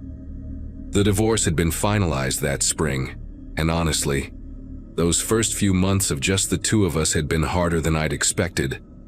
But by November, we'd found our rhythm. Around 9:30, right as I was folding the last of Chloe's school uniforms, the doorbell rang. Now, nobody ever came to our door that late on a Monday, especially not in early November when it got dark by 6 and the temperature dropped into the 40s. Through the peephole, I could see two figures in dark hoodies standing on my porch, both probably teenagers from their height and build, though I couldn't make out their faces with the hoods up. They were whispering to each other and giggling, that nervous kind of laugh kids do when they're pulling a prank. I figured they were doing some late trick-or-treating dare, or maybe had lost a bet with their friends. Without opening the door, I flicked the porch light on and off twice, my universal signal for nobody's buying what you're selling, and watched through the side window as they looked at each other, laughed harder, then jogged down my driveway and disappeared into the darkness of the street. I went back to the laundry, but something kept nagging at me about the whole thing. Maybe it was how they'd stood there. Not quite right. Like when you see someone in a play trying too hard to act natural. The taller one had kept his head tilted down the entire time, and the shorter one's giggle had this weird rhythm to it, almost mechanical, like he was forcing it out at regular intervals.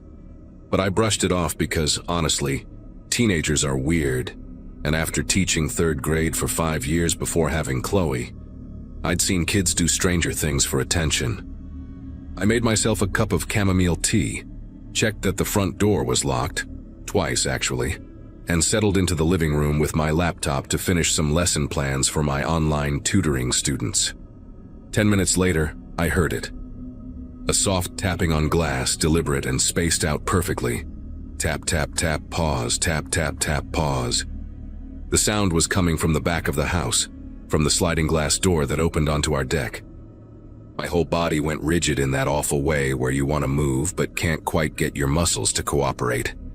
The tapping continued, patient and steady, and I could picture someone standing out there in the darkness of my backyard, knuckles against the glass, waiting.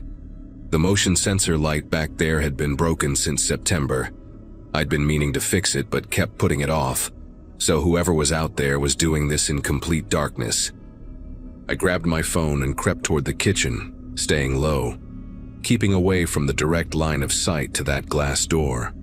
From where I crouched behind the kitchen island, I could barely make out a shape through the glass door, just a dark silhouette against the slightly lighter darkness of the yard beyond. It wasn't moving, just standing there, one arm raised like it was about to knock again. The figure seemed taller than I remembered either of those kids being, but maybe it was just the angle, or maybe one was standing on my deck furniture. I dialed 911 but didn't hit call yet. What would I even say? That someone knocked on my door and now they're in my backyard. The tapping started again, but this time it was different. Lower on the door, like whoever was out there had knelt down or bent over. Then I heard something that made my chest tighten. The subtle rattle of the door handle being tested, gentle at first, then a bit more insistent when it didn't budge. My phone screen lit up my face in the darkness, and I swear the silhouette outside shifted, like it had noticed the glow. I held my breath and watched as the shape moved sideways along the glass, disappearing from view, and for maybe 20 seconds, there was nothing, just the hum of the refrigerator and my own heartbeat pounding in my ears. Then came a scraping sound from the other side of the house, metal on wood, and I realized with horrible clarity what was happening. They were checking the windows. The scraping moved from the guest bedroom window to the bathroom, getting closer to Chloe's room. That broke my paralysis completely. I hit call on 911 and stood up, not caring anymore if they saw me because nobody was getting near my daughter's window, not while I was conscious and breathing. The dispatcher answered on the second ring, and I whispered as clearly as I could that someone was trying to break into my house, gave her my address, and told her my 6-year-old was asleep in her room. She kept me on the line, saying units were on their way, maybe 5 minutes out, and to stay away from windows and doors. But I was already moving down the hallway toward Chloe's room, phone pressed to my ear, when I heard something that stopped me cold. Laughter from outside her window, that same mechanical giggling from earlier, but now it was accompanied by a second voice, deeper, definitely adult, muttering something I couldn't make out. Through the thin curtains of Chloe's room, I could see the shadows of two figures right outside, and one of them was doing something to the window screen, pulling at the corner where it met the frame. I burst into Chloe's room and scooped her up while she was still half asleep, blanket and all, and carried her into my bedroom closet on the opposite side of the house. She mumbled something about a bad dream, and I whispered that we were playing a hiding game, that she needed to be super quiet like when we play hide and seek. My beautiful, trusting daughter just nodded against my shoulder and closed her eyes again. The dispatcher was still talking, but I could barely focus on her words because now I could hear them at the front door again. Not knocking this time, but doing something to the lock. A metallic scratching sound that went on for what felt like hours, but was probably only 30 seconds. Then suddenly silence. Complete, total silence. Even the dispatcher seemed to sense it because she stopped asking questions and just said, "Officers are 2 minutes out. Stay where you are." We sat in that closet, Chloe breathing softly against my neck, me trying not to hyperventilate, surrounded by the smell of my winter coats and old shoes. Then I heard something that to this day makes me nauseous when I think about it. Footsteps on the roof. Slow, careful footsteps directly above us, moving from the edge toward the center of the house. Our attic access was in the hallway ceiling, just a simple pull-down panel with a folding ladder, and I'd never even thought to check if it locked from the inside. The footsteps stopped right about where that panel would be, and I heard a creaking sound, the kind old wood makes when weight shifts on it. The dispatcher must have heard my breathing change because she whispered that officers were pulling onto my street now, 30 seconds away. The sirens came before the footsteps could move again, and immediately the sounds on the roof turned into scrambling, running, like squirrels but heavier, moving fast toward the back of the house. I heard a thump that must have been someone jumping down, maybe onto the deck, and then nothing. The dispatcher told me to stay put until the officers cleared the scene, and I held Chloe tighter, feeling her little heartbeat against mine. When the police finally gave the all clear and I carried Chloe back to her bed, she was completely asleep, unaware of how close we'd come to something terrible. The officers found footprints in the flower bed below her window. The screen had been cut with what looked like a box cutter, and there were scratch marks on the front door lock, like someone had tried to pick it with amateur tools. But here's the part that still keeps me up at night. The reason I'm sharing this story now, years later, after we've moved to a different state entirely. The next morning, one of the officers came back with a detective, and they asked to see my security camera footage. I'd forgotten about the camera completely. My ex had installed this cheap wireless one by the front door the previous year, and honestly, I rarely checked it. We pulled up the app on my phone and scrolled back to the night before, and what we saw made the detective immediately call for additional units. The first person at my door, the shorter one I'd thought was a teenager, was wearing what looked like a rubber Halloween mask, one of those old man ones with wrinkled skin and wispy gray hair.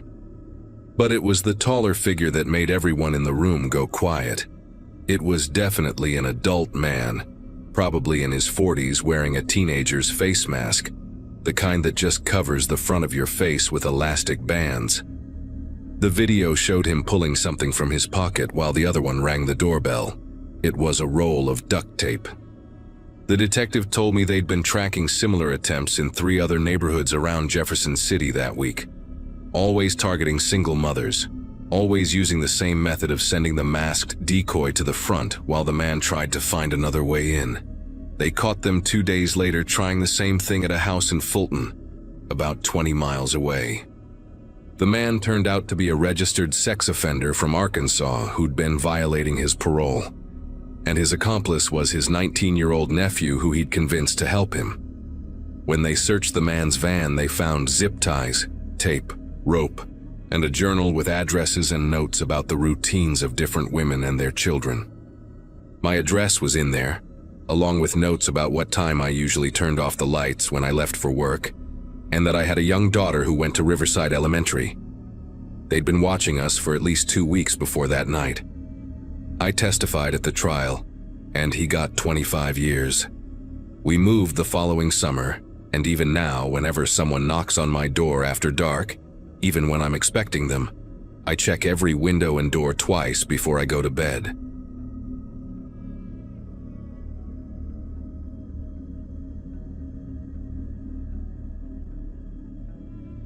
November always felt heavy in our town, like the air itself was tired from holding up all that gray sky. I'd just turned 17 that September, same week I got my learner's permit, and everything about that fall felt like waiting for something to start. My best friends Garrett and Jenna lived on the same cul-de-sac as me, had since we were in elementary school, and we did everything together. That Saturday night, first weekend of November, the Andersons down on Birchwood were throwing their annual post-Halloween bonfire, the one where everyone brought their leftover candy, and Mr. Anderson told the same ghost stories he'd been telling since we were kids. We went every year, mostly for the tradition now, watching the younger kids jump at the scary parts while we roasted marshmallows and talked about college applications. The fire was dying down around 11 when we decided to walk home, taking the long way through the neighborhood, because none of us wanted the night to end yet.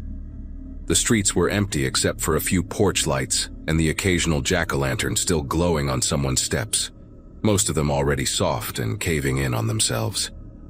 Garrett was doing his terrible impression of Mr. Anderson's voice, making Jenna laugh so hard she had to stop walking, and I remember thinking how perfect everything felt, how these were the moments I'd miss next year when we were all at different schools. We were about 4 blocks from the bonfire when I noticed the van for the first time, this dingy white panel van with rust eating through the wheel wells, crawling along behind us maybe 50 feet back.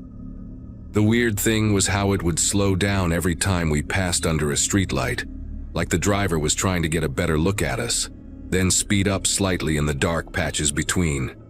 Garrett was still goofing around, hadn't noticed anything, but Jenna caught my eye and I could tell she'd seen it too, the way her shoulders got tight and she moved a little closer to us. Tried to keep my voice casual when I suggested we cut through the park, thinking maybe the van was just heading the same direction by coincidence. But when we turned onto Sycamore, the van turned too, keeping that same creepy distance. The engine made this low, rumbling sound, not quite healthy, like something was loose under the hood, and I could hear it getting louder and softer as the driver played with the gas pedal. Jenna grabbed my arm then, her fingers digging in through my jacket, and whispered that we should call someone. But who were we going to call? Our parents would freak out, maybe ground us for walking home so late, and we weren't even sure if anything was really wrong yet. The van had tinted windows in the back, completely dark, and the front windshield reflected the streetlights in a way that made it impossible to see who was driving.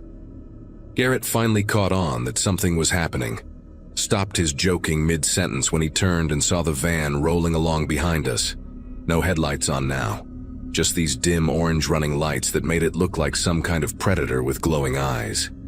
We started walking faster without really discussing it, our sneakers scuffing against the sidewalk in this awkward rhythm as we tried not to run but couldn't help speeding up. The van sped up too, engine growling louder, and then did something that made my whole body go rigid with fear. It pulled ahead of us suddenly, maybe 100 feet, and turned into a driveway on the right side of the street, killing all its lights completely. The house it had pulled into was dark, no cars in the driveway except for the van now, and I knew the family that lived there, the Carters, had gone to Florida for a week because their daughter was in my chemistry class, and she'd been complaining about missing the bonfire. The van just sat there in the shadows next to their garage, engine ticking as it cooled, waiting for us to walk past. We stopped dead in the middle of the sidewalk, the 3 of us breathing hard even though we hadn't been running yet, and I could hear Jenna's teeth chattering even though it wasn't that cold. Garrett suggested we cross the street and go back the way we came, but before we could move, the van's reverse lights flashed on, these harsh white rectangles in the darkness, and it started backing out of the driveway, slow and deliberate. The driver had turned the engine back on but kept the headlights off, and the van was rolling backward down the street toward us, weaving slightly like the driver was watching us in the side mirror instead of looking where they were going. That's when we ran, all 3 of us at the same time, no discussion needed, just pure instinct taking over. We cut hard left through someone's yard, my foot catching on a garden hose and nearly sending me face first into their lawn gnome collection, Jenna pulling me up by my elbow as we scrambled between two houses. Behind us, I could hear the van's engine roar as it accelerated, tires squealing as it tried to turn around in the narrow street, and then the sound of a car door slamming that sent ice through my veins. We burst into the backyard of a house I didn't recognize, motion sensor floods blazing to life and lighting us up like we were on stage, and Garrett was already pulling out his phone, his hands fumbling with the passcode. The backyard connected to another street through a gap in the fence, and we squeezed through, splinters from the old wood catching on our clothes, ripping Jenna's jacket sleeve.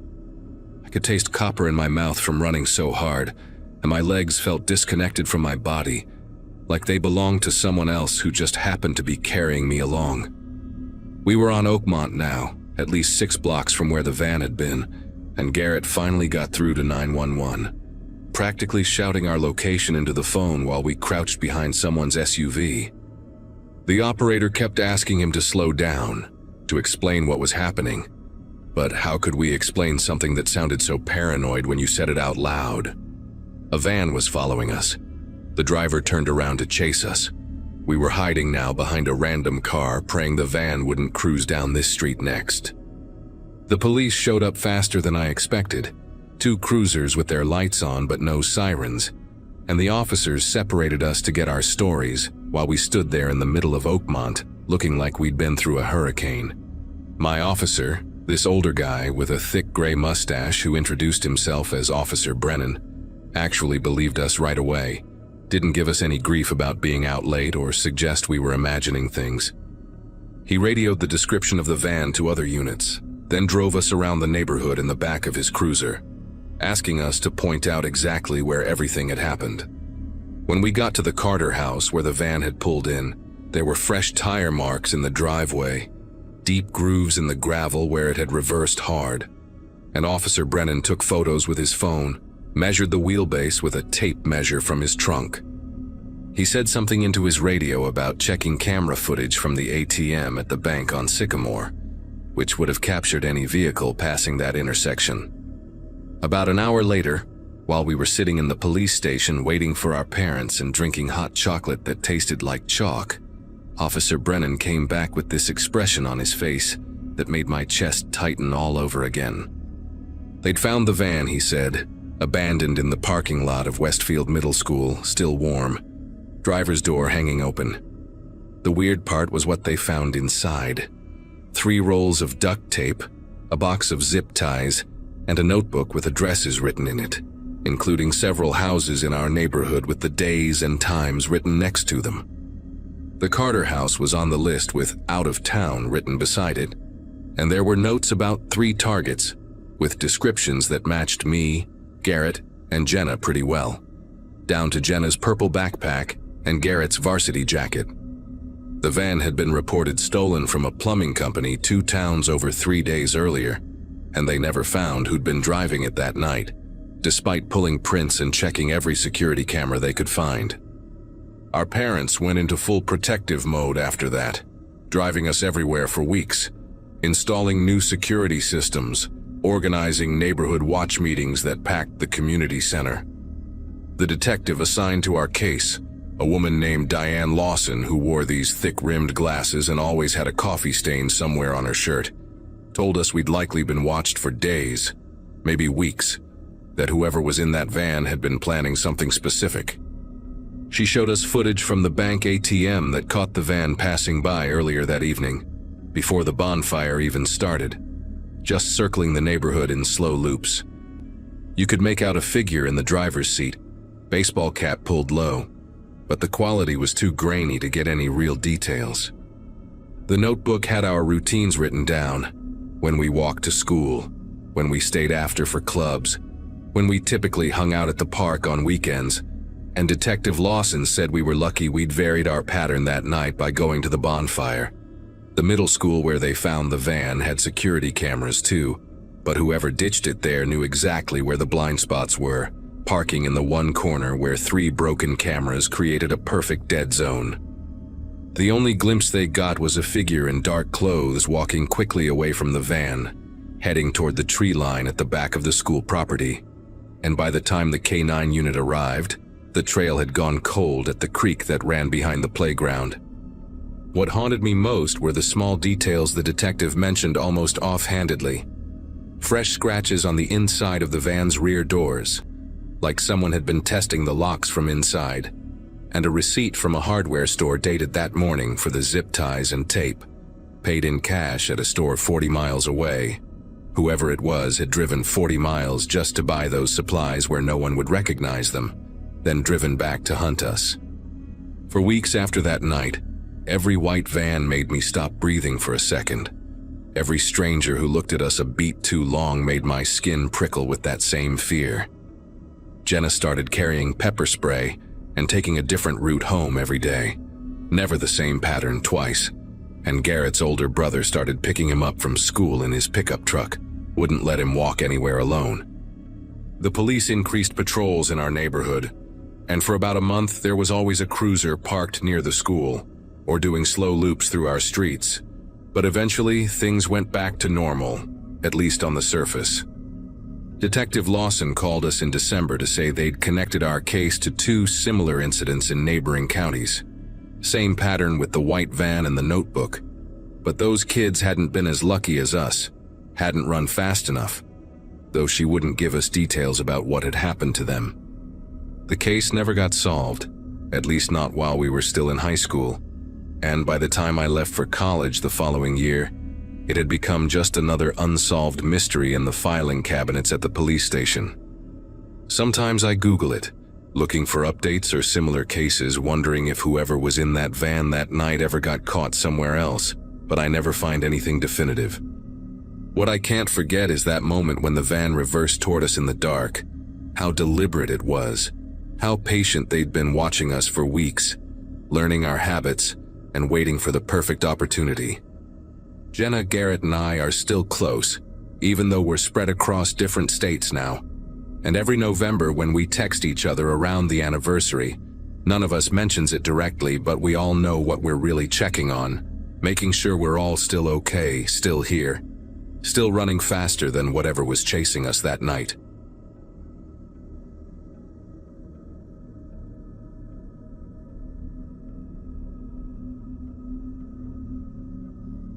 Snow was coming to Plattsburgh that Monday, and I could smell it in the air when I stepped onto my porch with my morning coffee. After 26 years of marriage to Nathan, I'd gotten pretty good at reading warning signs, though apparently not good enough to avoid the October divorce that left me starting over in a duplex that smelled like old wood and whatever the previous tenant had been cooking for the past decade. Frank, my elderly landlord who lived in the other half, had promised quick maintenance response times, which mattered since teaching 7th grade. Math didn't leave me much energy for home repairs. The place had its charm, though, with original hardwood floors and tall windows that actually opened, unlike the sealed disasters in most modern apartments. I'd been there exactly 9 days, still discovering which floorboards creaked and which light switches controlled what. That morning started like the others since I'd moved in, except for the weather forecast promising 6 to 8 inches by nightfall. I stood in my living room, watching the sky turn that sick yellow color that precedes every upstate storm, when I heard this weird scraping noise from below. Real faint, almost like fingernails on concrete, but steady and deliberate. I got down on the floor, pressed my ear against the cold wood and listened. The sound went on for maybe 10 seconds, paused, then started again. The heating had just kicked on, so I figured it was probably the old pipes doing their thing, or maybe Frank was organizing something in our shared basement. He'd mentioned he kept holiday decorations down there. I finished my coffee, grabbed my stack of ungraded tests, and drove to school through streets that were already emptying out in anticipation of the storm. School let out early at 1:30 because of the weather, and by the time I pulled into my driveway, thick flakes were already coating everything. Frank's car was gone, which wasn't unusual since he mentioned he spent Mondays at his daughter's place in Malone, about an hour west. I brought in an armload of firewood from the covered pile out back, thinking I'd grade papers by the fireplace and enjoy my first real snow day in the new place. But when I walked through the front door, I noticed something immediately wrong. My living room rug, this cheap burgundy thing I'd bought at Target the previous week, was pushed up at one corner, like someone had tripped over it. I specifically remembered straightening it that morning after catching my toe on the edge, and there was this smell, really subtle but definitely there, like unwashed clothes mixed with something else I couldn't identify. The scraping sound started again while I was standing there with my arms full of firewood, and this time it was louder, more insistent. It was definitely coming from directly beneath the living room, right under where I was standing. I dropped the wood on the couch and went to the basement door in the kitchen, flipping on the light switch at the top of the stairs. The single bulb down there barely illuminated anything beyond the wooden steps. I called out, asking if Frank was down there, even though I knew his car was gone. No response, but the scraping stopped immediately, like whatever was making the noise had heard me. I stood there at the top of those stairs for probably a full minute, listening to nothing but my own breathing and the tick of snow hitting the kitchen windows. Every instinct told me not to go down there alone, but I kept thinking about how Frank would react if I called him at his daughter's house over what was probably just a raccoon or some pipes that needed adjusting. I grabbed a flashlight from the junk drawer and made my way down, each step creaking under my weight. The basement was exactly what you'd expect from a house this old. Stone foundation walls, exposed ceiling joists covered in cobwebs, and that damp earth smell that never quite goes away. Frank's half was sectioned off with a piece of plywood, and there were a few cardboard boxes labeled Xmas and Easter stacked against the divider. My side was mostly empty except for the furnace, water heater, and some old shelving units the previous tenant had left behind. I swept the flashlight beam across the floor, looking for any signs of animals or water damage that might explain the noise. That's when I noticed the coal chute door in the far corner, something I hadn't even known existed until that moment. These old houses used to get coal deliveries straight into the basement, and most people just sealed them up decades ago when they converted to gas or oil heat. But this one wasn't sealed anymore. The metal door, maybe 2 feet by 2 feet, was hanging open about 6 inches, and there were fresh scratch marks on the concrete floor, leading from it toward the center of the basement. I walked closer, my flashlight beam shaking slightly, and that's when the smell hit me full force. Body odor, stale food, and something sickly sweet like overripe fruit. I pulled the door open wider and aimed my light inside. There was a blue sleeping bag, one of those cheap Coleman ones you can get at any sporting goods store, spread out in the crawl space beyond the chute. Empty Chef Boyardee cans were stacked neatly against one wall, along with water bottles, some still half full. But the thing that made my chest go tight was the phone charger plugged into my outlet, the cord snaking back through the opening to a spot I couldn't see. Someone had been living in my basement, probably had been there before I even moved in, and they were still coming and going through that old coal chute that opened up near the bushes on the side of my house. I backed away from the coal chute so fast I knocked over one of the empty shelving units, the metal crash echoing through the basement. My phone was upstairs, and suddenly that seemed like the stupidest thing in the world, coming down here without it. Turned to run back up the stairs and saw something that made me stop cold. There were footprints in the dust on the concrete floor, fresh ones that weren't mine, leading from the coal chute to the stairs. Not just one set either, but multiple tracks going back and forth, some of them made by bare feet. The most recent ones, still sharp and clear in the dust, went right up to the basement door I'd just come through. This person, whoever they were, had been walking through my kitchen, my living room, probably standing right behind me while I slept on the couch that first week after moving in, too exhausted to make it to my bedroom. I ran up those stairs faster than I'd moved in years, slammed the basement door behind me, and dragged a kitchen chair under the doorknob. My phone was on the counter, and I called 911 with fingers that wouldn't stop trembling. While I waited for the police, I stood at my front window watching the snow pile up, wondering if whoever had been living beneath my floors was out there somewhere, watching me back. The dispatcher stayed on the line, asking me questions I could barely answer because I kept thinking about all those nights I'd heard the house settling. All those mornings I'd found things slightly out of place and blamed my post-divorce brain fog. The woman on the phone kept telling me to stay calm, that officers were on their way. But the snow was coming down harder now, and I knew the roads would slow them down. 20 minutes, she said, maybe 30 with the weather. I moved every piece of furniture I could lift in front of the basement door, creating a barricade that would at least make noise if someone tried to come through. The wait felt like hours, but it was probably only 15 minutes before I heard something that made my whole body go rigid. The scraping sound again, but this time it wasn't coming from below. It was coming from outside, near the living room window, like metal against wood. I crept to the window, staying low, and peeked through the blinds. There was a man out there, skinny and hunched over, wearing a filthy green army jacket that was way too big for him. He had stringy gray hair that hung past his shoulders, and a beard that looked like it hadn't been trimmed in months. He was using something, maybe a screwdriver or a knife, trying to pry open my window from the outside. The snow was coming down so thick I could barely make out his features, but I could see his lips moving like he was talking to himself, and his breath came out in quick white puffs that disappeared into the storm. When he looked up, maybe sensing me watching, his eyes met mine through the gap in the blinds, and they were the palest blue I'd ever seen, almost white, like a husky dog's eyes. He didn't run when he saw me. He just stood there, still gripping whatever tool he'd been using, snow accumulating on his shoulders and in his tangled hair. Then he smiled, not a normal smile, but something that showed too many teeth, yellowed and broken, and he pressed his face right up against the glass. I could see dirt caked under his fingernails as he tapped on the window, 3 soft knocks like he was visiting a friend. The dispatcher was asking what was happening, but I couldn't form words.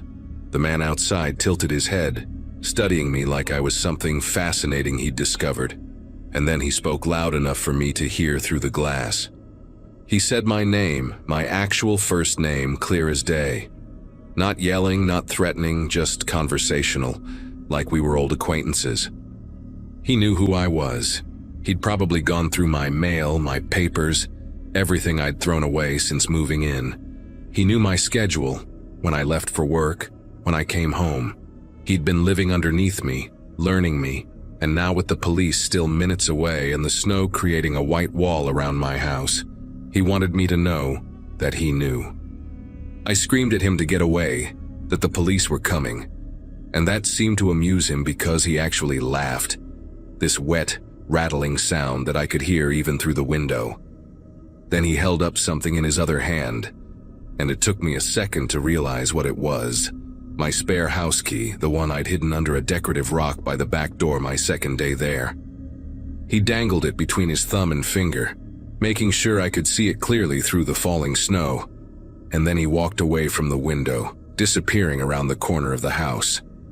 The dispatcher was practically yelling at me now, telling me to get to a room with a lock to barricade myself in, but all I could think about was that he had a key, had probably always had it, and every night I'd locked my doors thinking I was safe.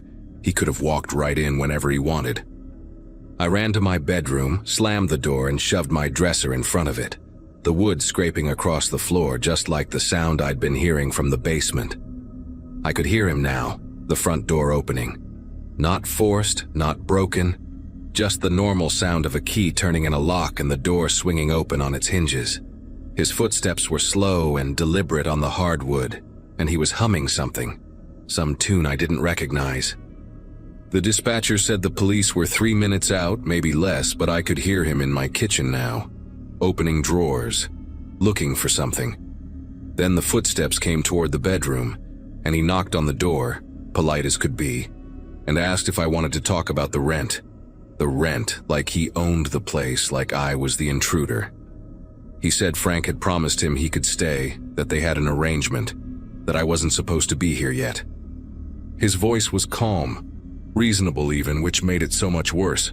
He said he'd been waiting for the right time to introduce himself, that he didn't mean to scare me, that we could share the space if I wanted.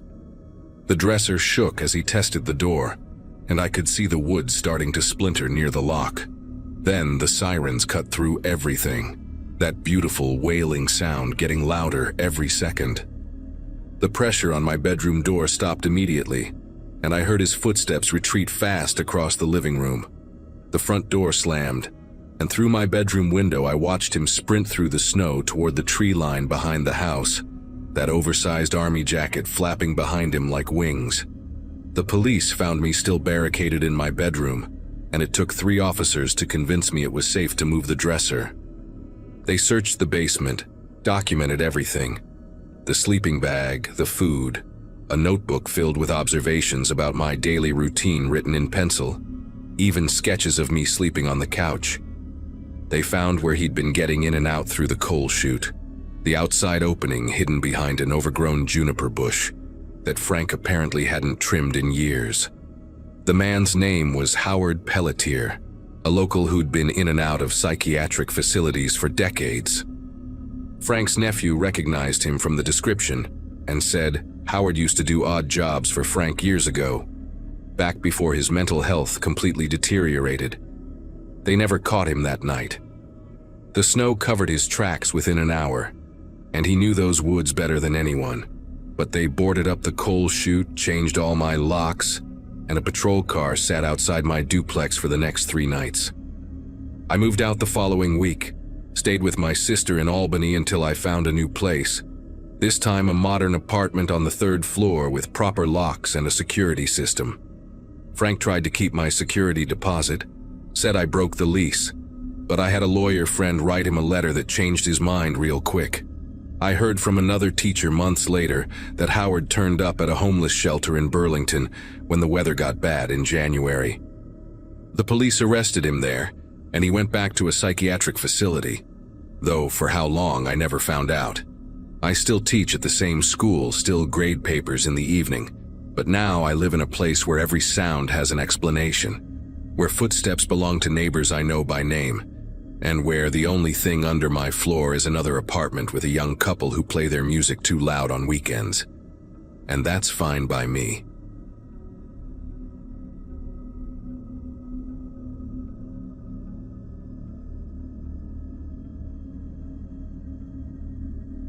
The cold had teeth that November night in Alaska, the kind that bites through 3 layers of clothing and makes your bones ache. I'd been hauling frozen seafood from Anchorage down to Fairbanks for about 6 years by then, enough runs to know every pothole and curve on the park's highway. My rig, a beat-up Peterbilt that had seen better days sometime during the Clinton administration, was parked at a pull-off near mile marker 147, one of those spots truckers use when the official rest areas are full or too far away. The heater was running on low, just enough to keep the frost from forming inside the windshield, and I'd wedged myself into the sleeper cab with my usual setup. Sleeping bag rated for -40, wool socks doubled up, and my phone charging on the little shelf I'd installed myself.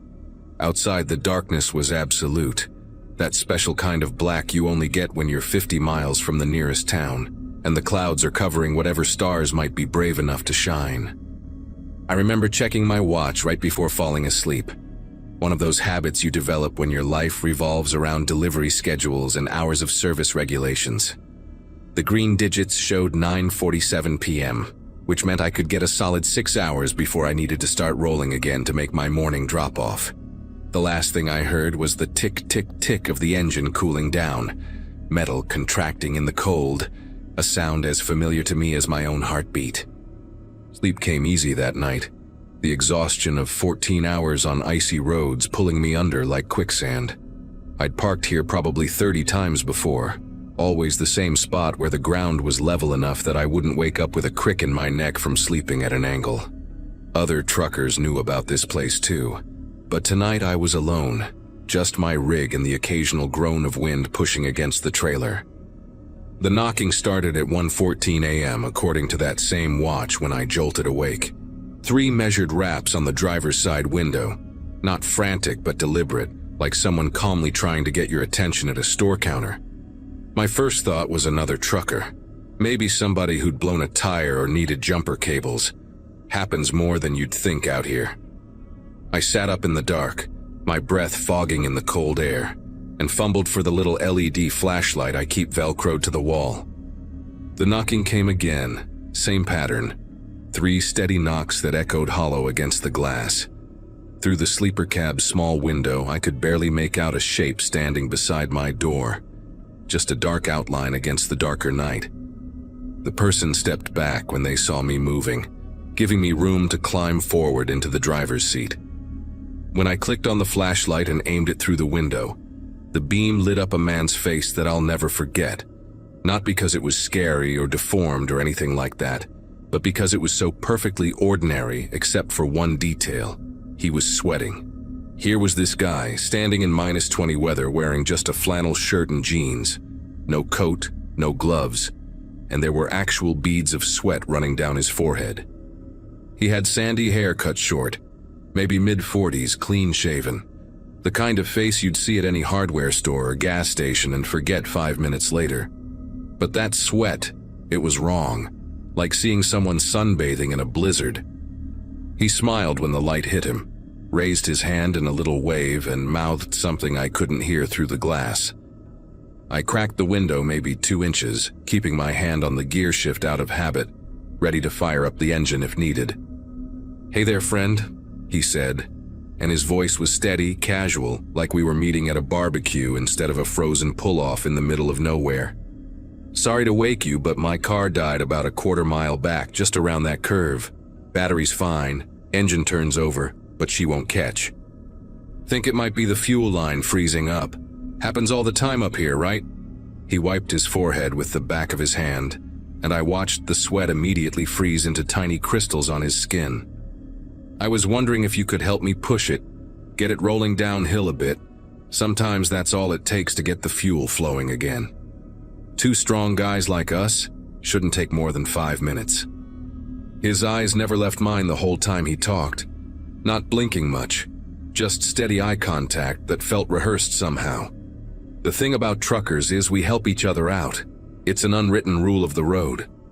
I've changed more tires and given more jump starts than I can count, pulled guys out of ditches, shared food when somebody's broke down waiting for a tow. But every instinct I developed in 20 years of driving was screaming at me that something was wrong with this picture. Beyond the sweat, beyond the lack of winter clothes, there was the timing. He said his car was a quarter-mile back, but I'd been asleep for over 3 hours and hadn't heard any vehicle pass by. And trust me, you hear everything in a quiet night like that. The gravel crunches, the engine noise carries, especially around curves where people tap their brakes. Plus, if his car really wouldn't start, how was pushing it going to help with a frozen fuel line? That's not how engines work, and anybody who drives in Alaska knows that. "Where's your coat?" I asked through the crack in the window, watching my breath turn to ice crystals in the air between us. The question seemed to catch him off guard for just a second, his smile flickering like a TV losing signal, before coming back full strength. "Left it in the car," he said, laughing a little. "Stupid, I know, but I was so frustrated when she died that I just started walking. Figured I'd find help quick. Been walking for maybe 20 minutes now, worked up quite a sweat actually. Come on, man. I'm freezing out here despite how it looks. My wife's gonna kill me if I don't make it home tonight. Got my daughter's recital tomorrow, she's playing violin, first chair." He pulled out a wallet, started showing me a photo through the window. But in the dark, with just my flashlight, all I could see was the reflection on the plastic sleeve. I kept the window cracked, but didn't move to open the door, and I could see his patience starting to wear thin, though he tried to hide it. His jaw muscles tightened just a bit, and he shifted his weight from foot to foot, not like someone cold, but like someone getting ready for something. "Tell you what," I said, trying to sound helpful. "Let me call you a tow truck. I've got good cell signal here, and there's a 24-hour service out of Cantwell. They could be here in maybe an hour." I reached for my phone, making a show of it, but kept my eyes on him. That's when his whole demeanor changed, like dropping a mask. The friendly smile disappeared, replaced by something flat and calculating. "No need for that," he said, his voice different now, lower, more insistent. "Just need you to step out for 5 minutes. Your truck will be fine, I promise. Just need some help pushing, that's all." That's when I saw it, just a glimpse in my side mirror, movement behind my trailer, maybe 30 feet back. Another person trying to stay in the shadows, moving slowly along the passenger side of my rig. The man at my window must have seen my eyes flick to the mirror because he immediately knocked harder, trying to get my attention back. "Hey, come on, buddy, don't leave me hanging here. Alaska rules, right? We help each other out." His hand went to his pocket, and I didn't wait to see what he was reaching for. I cranked the engine, and the Peterbilt roared to life, diesel smoke billowing black in the cold air. The man jumped back from the door, and in my passenger mirror, I saw the second person sprint away from my truck, heading for the tree line. I slammed the truck into gear and hit the air release, the brakes hissing like angry snakes. The man was shouting something now, but I couldn't hear it over the engine noise, didn't want to hear it. As I pulled out, my headlights swept across the pull-off, and that's when I saw their vehicle, tucked behind a cluster of spruce trees where I hadn't noticed it before. A dark pickup truck with the engine running, exhaust visible in the cold, a third person sitting in the driver's seat. No broken down car, no mechanical trouble, just 3 people who'd been waiting in the dark for someone to stop. I gunned it onto the highway, checking my mirrors constantly for the next 10 miles, my heart hammering so hard I could feel it in my throat. My CB radio was crackling with static, and with shaking fingers I switched to Channel 19, the trucker's channel, to warn anyone else who might be heading that way. The chatter on the CB that night is what really made everything sink in. About 40 minutes after I'd gotten back on the road, still jumpy at every set of headlights in my mirrors, I heard another driver, handle was Kodiak Bear, talking about something that happened at the Broad Pass rest area, maybe 15 miles from where I'd been parked. A driver had stopped to use the facilities, left his rig running like we all do in winter to keep the diesel from gelling, came back to find 2 men inside his cab. They'd beaten him pretty bad when he tried to stop them, left him on the ground with a concussion and broken ribs while they took off with his truck and $50,000 worth of electronics he'd been hauling to Fairbanks. The state troopers found the truck 6 hours later, abandoned and stripped clean off a logging road. Kodiak Bear said the driver was lucky to be alive, that the temperature had dropped to -30 that night, and if another trucker hadn't found him 20 minutes later, he would have frozen to death right there in that rest area parking lot. I made my delivery in Fairbanks the next morning, barely slept for the next 3 nights, kept seeing that sweating face at my window every time I closed my eyes. Filed a report with the troopers, described everything I could remember, but they said, without a license plate or better description of the vehicle, there wasn't much they could do. The officer I talked to, a woman who'd been working the highways for 15 years, told me I'd probably saved my own life by trusting my instincts. She said these kinds of setups were getting more common, groups targeting long-haul truckers because we often carry valuable cargo and always have diesel fuel, which sells good on the black market. The sweat on that man's face still bothers me when I think about it, and I finally figured out why he was sweating in that cold. Adrenaline, pure and simple. He was pumped up for violence, ready to do whatever it took to get me out of that cab. Now I sleep with a crowbar next to my bed in the sleeper, and I never crack my window for anyone at night, no matter how legitimate their story sounds. That pull-off at mile marker 147 is still there, but I never stop at it anymore. I'd rather drive an extra hour tired than park in that particular darkness again.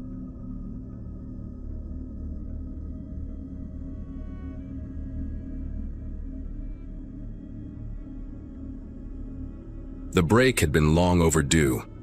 Weeks of back-to-back meetings, constant messages, and the kind of exhaustion that makes every day blur together had started to eat away at me.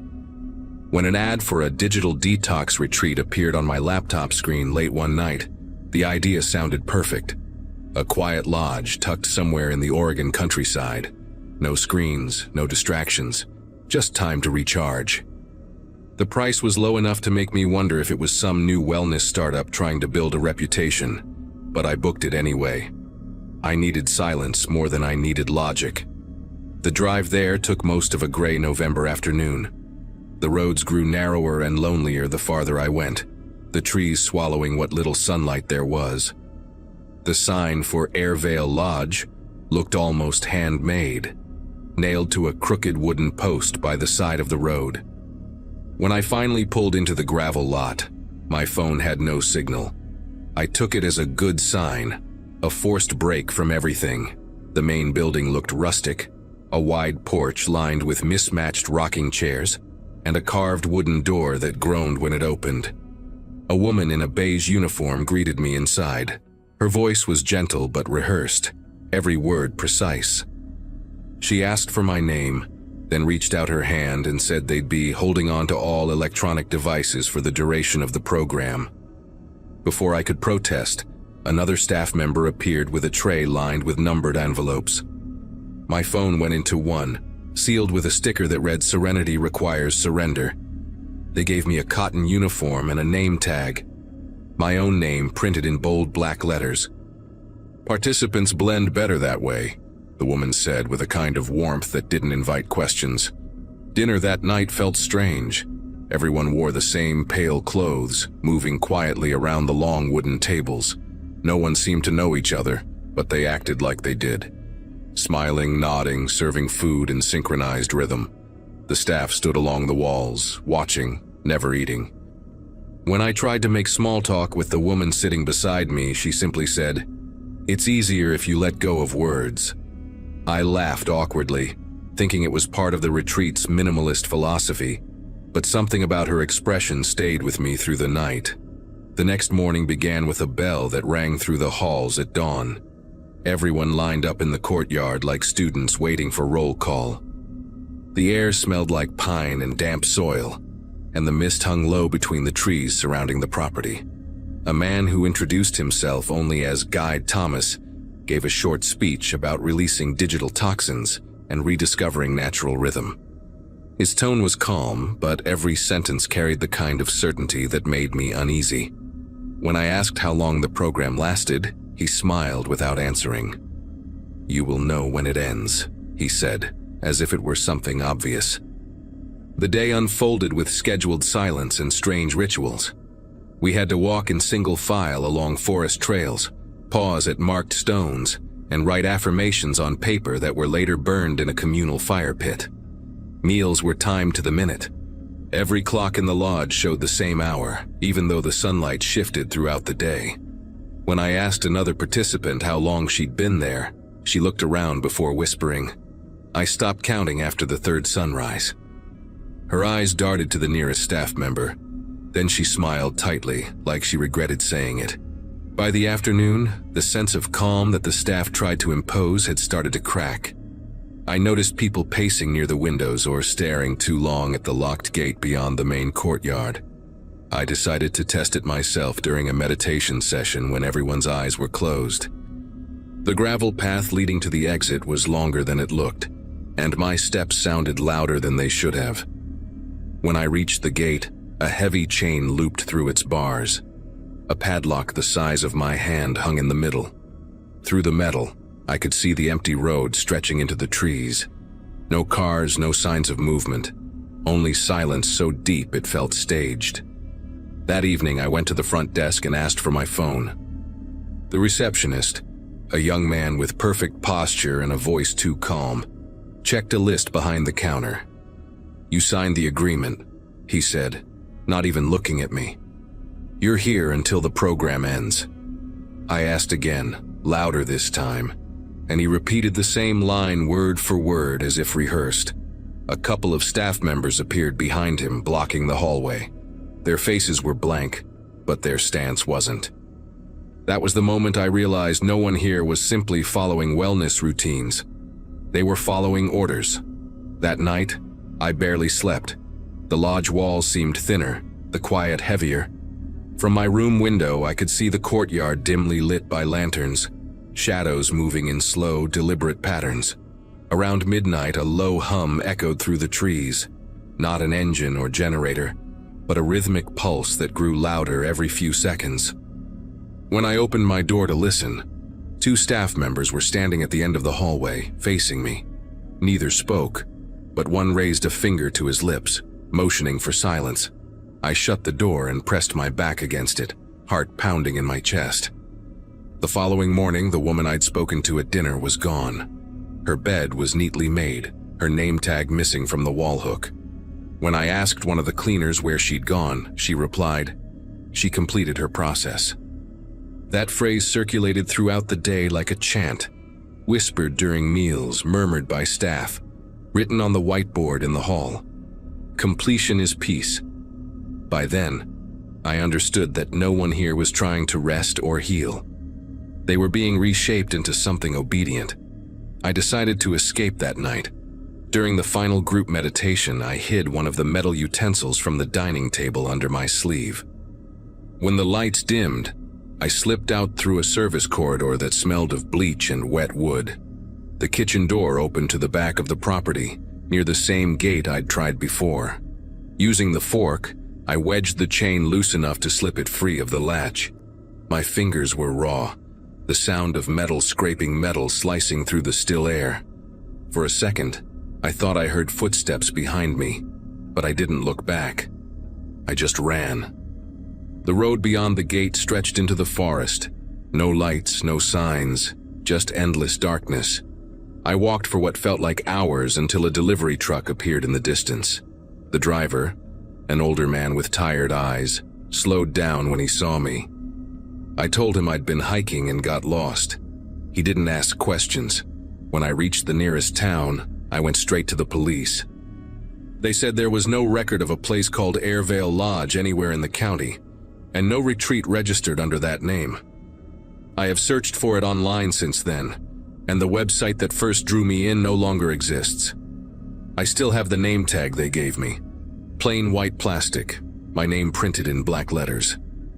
Sometimes I catch myself staring at it, trying to remember the faces of the people still inside those walls. I never saw them again, but sometimes late at night, I hear that same low hum from the woods behind my apartment.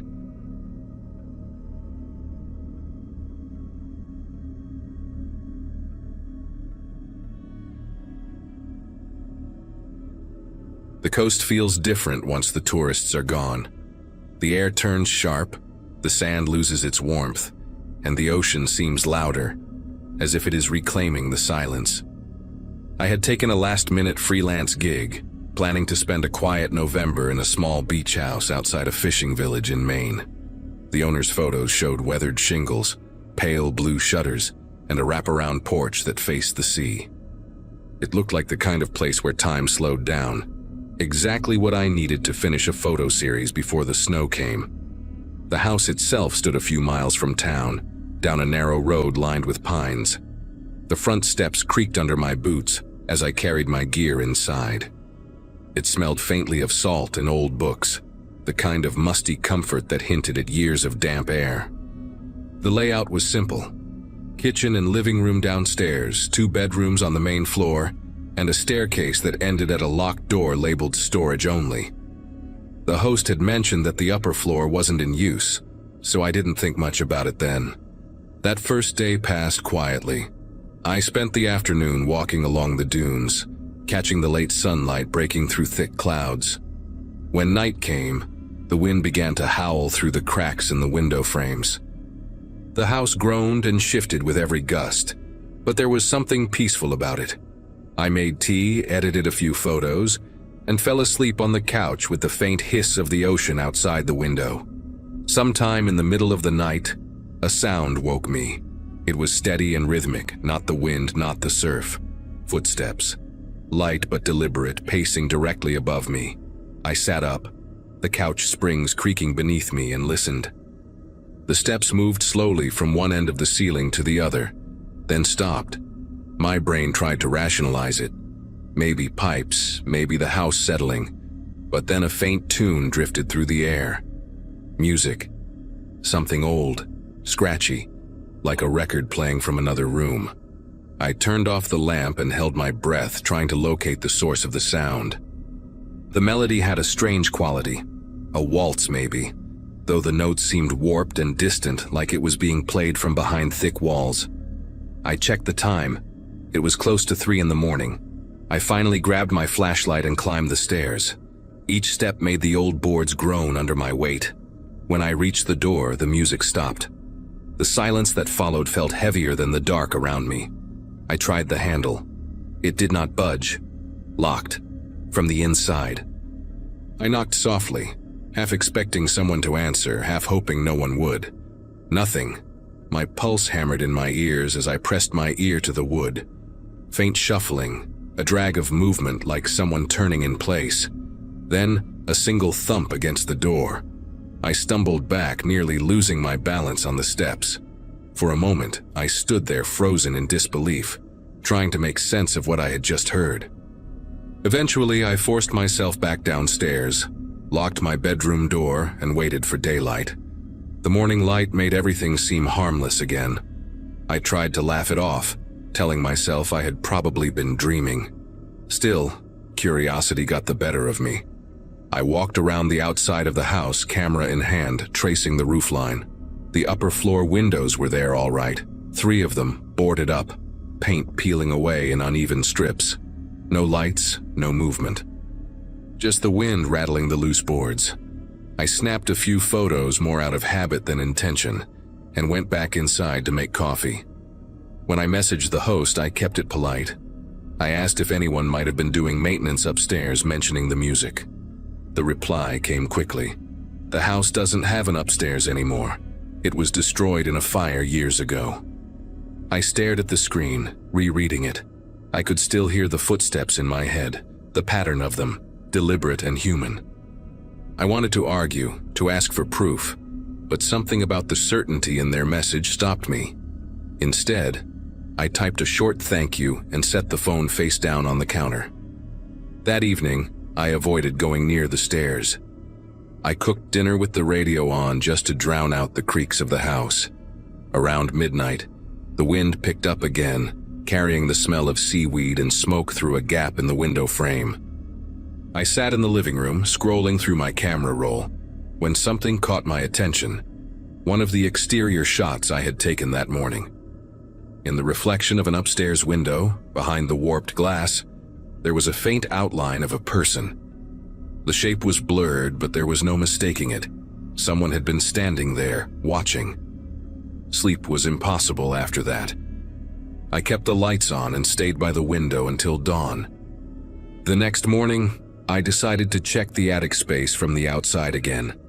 The boards over the windows looked undisturbed, but when I touched the edges, flakes of charcoal rubbed off on my fingers.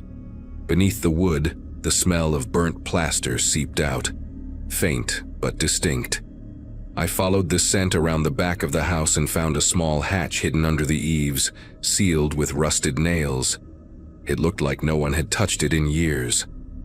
I packed my things that afternoon, told the host I had a family emergency, and left before the sky darkened. As I drove away, I glanced once in the rearview mirror. The upstairs windows were still boarded, but for a moment I could swear one of the boards shifted slightly, just enough for a sliver of darkness to peer through. I didn't stop to look again. I reached the main road and kept driving until the ocean was only a whisper behind me. Weeks later, when I developed the last roll of film, one photo came out that I didn't remember taking. It was the interior of a narrow hallway, wood-paneled, scorched at the edges, and at the far end, a gramophone stood in perfect condition, the needle resting on a spinning record. I still do not know how it appeared among my shots, but I boxed up that film and never touched it again. Sometimes, when the wind is high, I can still hear that same warped waltz playing in my head.